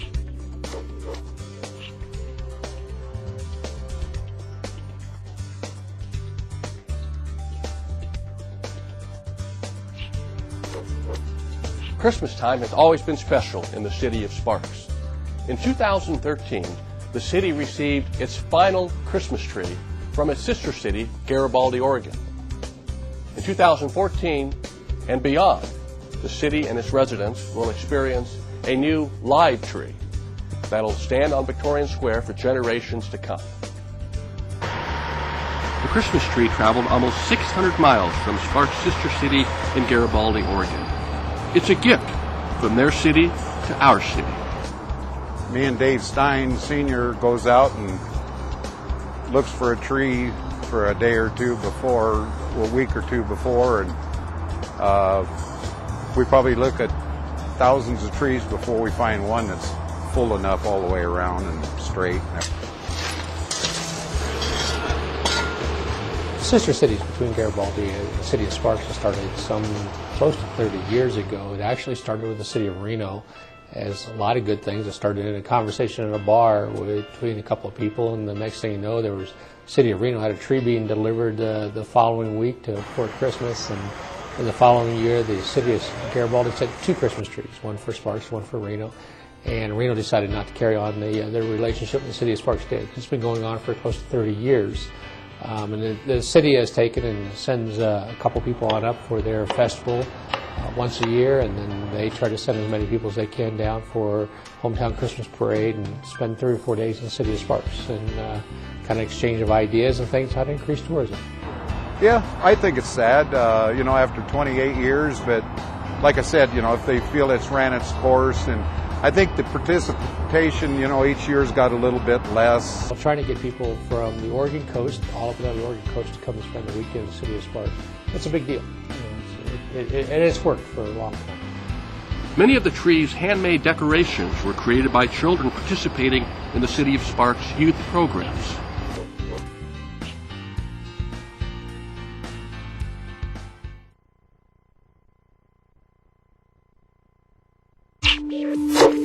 Now it's time to spotlight our Sparks City Council member. So join me for a conversation with Julia Ratty, representing the city's Ward 1. Well, Councilwoman Ratty, thank you for coming on the program. I want to ask you a little bit about your background in Sparks and why you decided to stay here. Okay. Well, I was born and raised in Sparks. I went to Robert Mitchell Elementary School, then I went to Dilworth, and then I went to Reed, and of course stayed here and went to UNR. And I've stayed because I've just continued to have fabulous opportunities that have kept me connected to my community. I've always been really interested in giving back and making my community a better place, and I just keep getting the opportunity to do that, so there's been no reason to leave. Tell me a little bit about your family. Well, Mom and Dad, Bob and Jan. I have a brother named Keith. I am married to husband James, and of course we have Gus the Wonder Dog, who keeps us company. My dad is native Nevadan. He grew up in Bango, Nevada, which not very many people have heard of. Bango was actually a little railroad town outside of Hazen. And so, Nevada is a big part of our life, and we love being here. Well, so on that note, why do you enjoy living in Sparks? And what do you tell other people who aren't aware of Sparks about living in Sparks? For me, I love living in Sparks, and probably even more importantly with Ward 1, I love being down in the core of Sparks. I love that I can get on my bike and ride down to Victorian Square and enjoy all of the special events. I love that I can hang out at the Great Basin Brewery on the patio during the summer and listen to live music. I love that there's always something going on downtown, but at the same time, it's all very accessible. It's family friendly. It is something always going on, and it's just a great place to live. And you live and represent Ward 1, although you're voted by all the residents during the general election. But your ward is probably one of the older wards and perhaps more diverse wards in the city. Can you tell us a little bit about that? Well, absolutely, and I think that's part of the reason I stayed too. I really like the older parts of a city that have more character. I love the mid-century houses with the hardwood floors and the plaster walls and everything that comes along with that. And so certainly that's what's kept my husband and I busy in Sparks. Our first house was a brick house with the hardwood floors, and we did some upgrades there. And then about 3 years ago, we bought another one and it was in kind of rough shape, and got to bring bring it back to life. And I really do like seeing those older parts of the city brought back to life. So that certainly is an exciting part of Ward 1.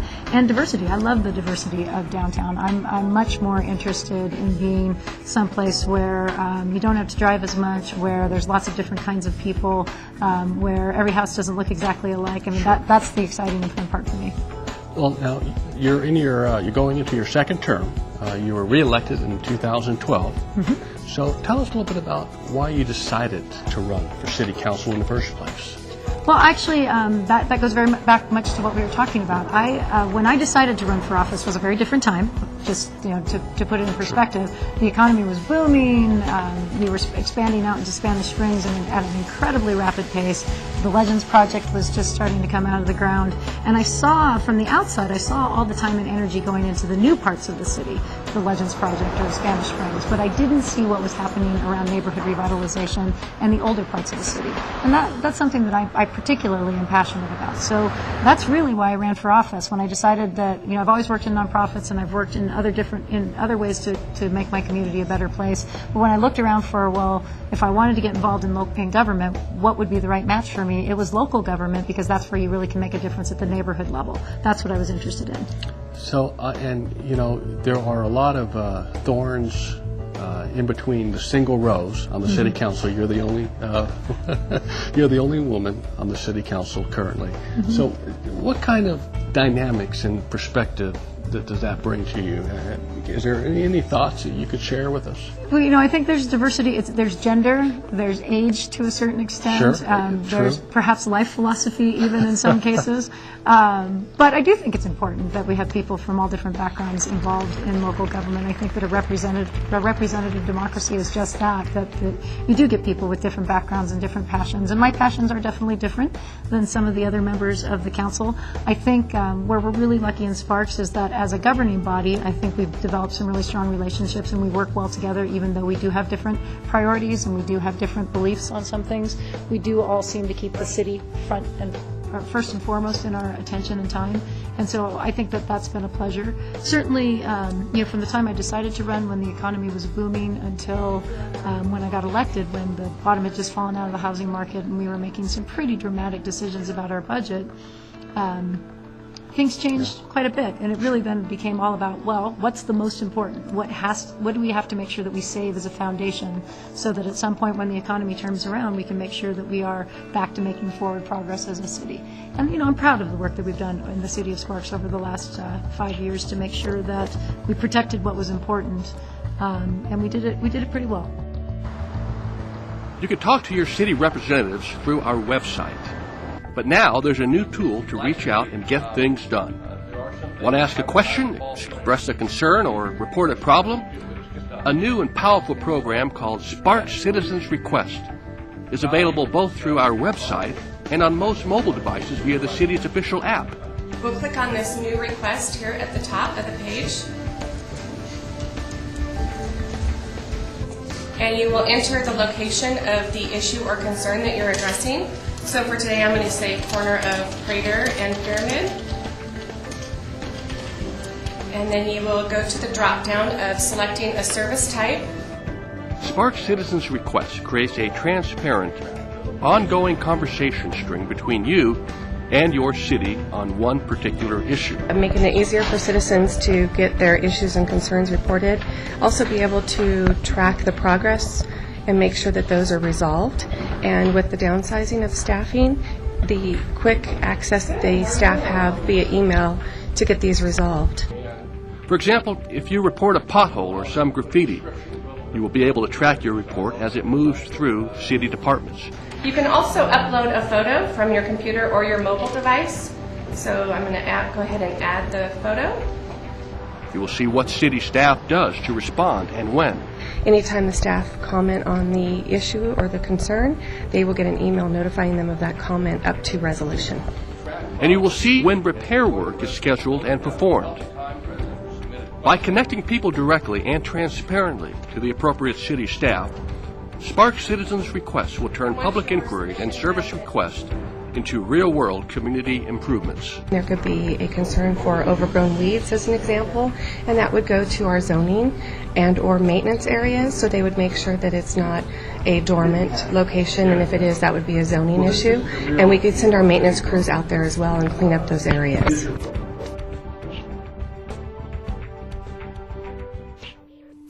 And now, back to our visit with Councilwoman Julia Ratty. Let's hear more about the goals for Historic Downtown's future.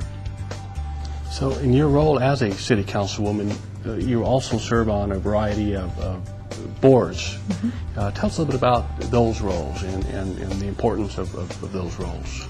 Well, certainly the District Board of Health is one that I'm particularly passionate about. Caring about, and again, you sort of get the theme here. I'm really interested in the things that strengthen our community. And you serve on that board because you're on the city council, right? I mean, absolutely. I am the one member of the city council appointed to the District Board of Health. Okay. Of course, the District Board of Health deals with everything that has to do with public health. So it could be immunizations, it could be dealing with the obesity epidemic, it could be making sure that our quality of air is good. I mean, it's a very broad look at public health. Making sure that health services are available to low-income families. And, those, again, are things that are critical to our quality of life. They're critical to make sure that those among us who need a little extra hand get that extra hand. And so I've certainly been excited about being on that board. I'm also the vice chair of the redevelopment agency, sure, which is been, again, an interesting time to serve. There hasn't been a lot of resources to do significant work in redevelopment, so it's been a lot of retrenching, refocusing, making sure that we know what our priorities are in redevelopment. So those are two of the big ones. Probably another one of my favorites is I'm the council member appointed to the Parks and Recreation Commission, and it's so, obviously taking good care of our parks and recreation and outdoor activities is so important to the quality of life, not just, in the urban core, but throughout the entire city. And there have been some great things that have happened in the Parks and Recreation Commission. One of my favorite is the opening of Whittakin Park and that open space and making sure that that open space is protected. Excellent. The boards and commissions certainly add an opportunity to focus on areas that I'm passionate about. Are there any key accomplishments that you could share with us that come to your mind over the last 4+ years, and maybe some goals that you have in your mind for the next foreseeable future? It's an interesting time period to talk about accomplishments, isn't it? Because, of course, with the budget plummeting the way it was, I do think that you talked a little bit about how I'm a little bit different than some of the other council members, and so I do think that one of my most important accomplishments has been making sure that there are diverse viewpoints when we are talking about the budget process or any other issue for that matter, that there is another side to the story sometimes. And then I think making sure that the Parks and Recreation Department as a whole, and not just Parks and Recreation, but all of the quality of life elements in the city budget, we didn't lose focus on those when times were really tough. Public safety is incredibly important, and I'm proud of the public safety agencies that we have here in the city of Sparks, but I always felt it was my role to remind people that it's great that we keep people safe, but if they're safe and they don't have any quality of life beyond that, then what? And so really making sure that all of the departments had a voice during the budget process was important for me. I think those are probably the big things. And while being a council person is a part-time job, although it sure doesn't seem like it, you do have a real full-time job as well. I do. So tell us a little bit about what you do when you're not a member of the City Council. I have the best job in the world. I am the CEO of the Girl Scouts of the Sierra Nevada, which means that we happen to be the 4th smallest council in the nation in terms of the number of girls, but we are the 10th largest in terms of the geography that we cover. So that's 96,000 square miles. So I'm in charge of Girl Scouting all the way up to the Oregon border, out to the Utah border, out to Quincy, California, and down to Bishop, California. So it's a huge, it's a huge territory. The two go together particularly well, I think, because it's my job, my day job is developing the next generation of women leaders. And so I think about that a lot when I'm serving on the City Council about, am I setting an example that I want a generation of girls to follow in terms of leadership? And so I try to be particularly thoughtful about not just what I get accomplished, but how I lead, because the girls are watching. And part of what I get to do in my city council job is to be a role model for 4,500 girls who are learning leadership skills every day, helped along by 2,000 fabulous volunteers who put a lot of time and energy volunteering and helping those girls to develop into their best and fullest potential. So I love it. That's great. I really appreciate your example. I appreciate your leadership, and I appreciate your service. And thank you for coming on the program. You bet. Thanks, Adam. And that's all the time we have for this installment of Spotlight on Sparks. Make sure you follow us on Facebook and Twitter, and log on to cityofsparks.us for more information. Thank you for watching, and we leave you with images of the Sparks hometown Christmas festivities. I'm dreaming of a white Christmas, do you know it? Just like the ones I used to know, where the treetops glisten and children listen to hear sleigh bells in the snow. You know it. I'm dreaming of a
Thank you.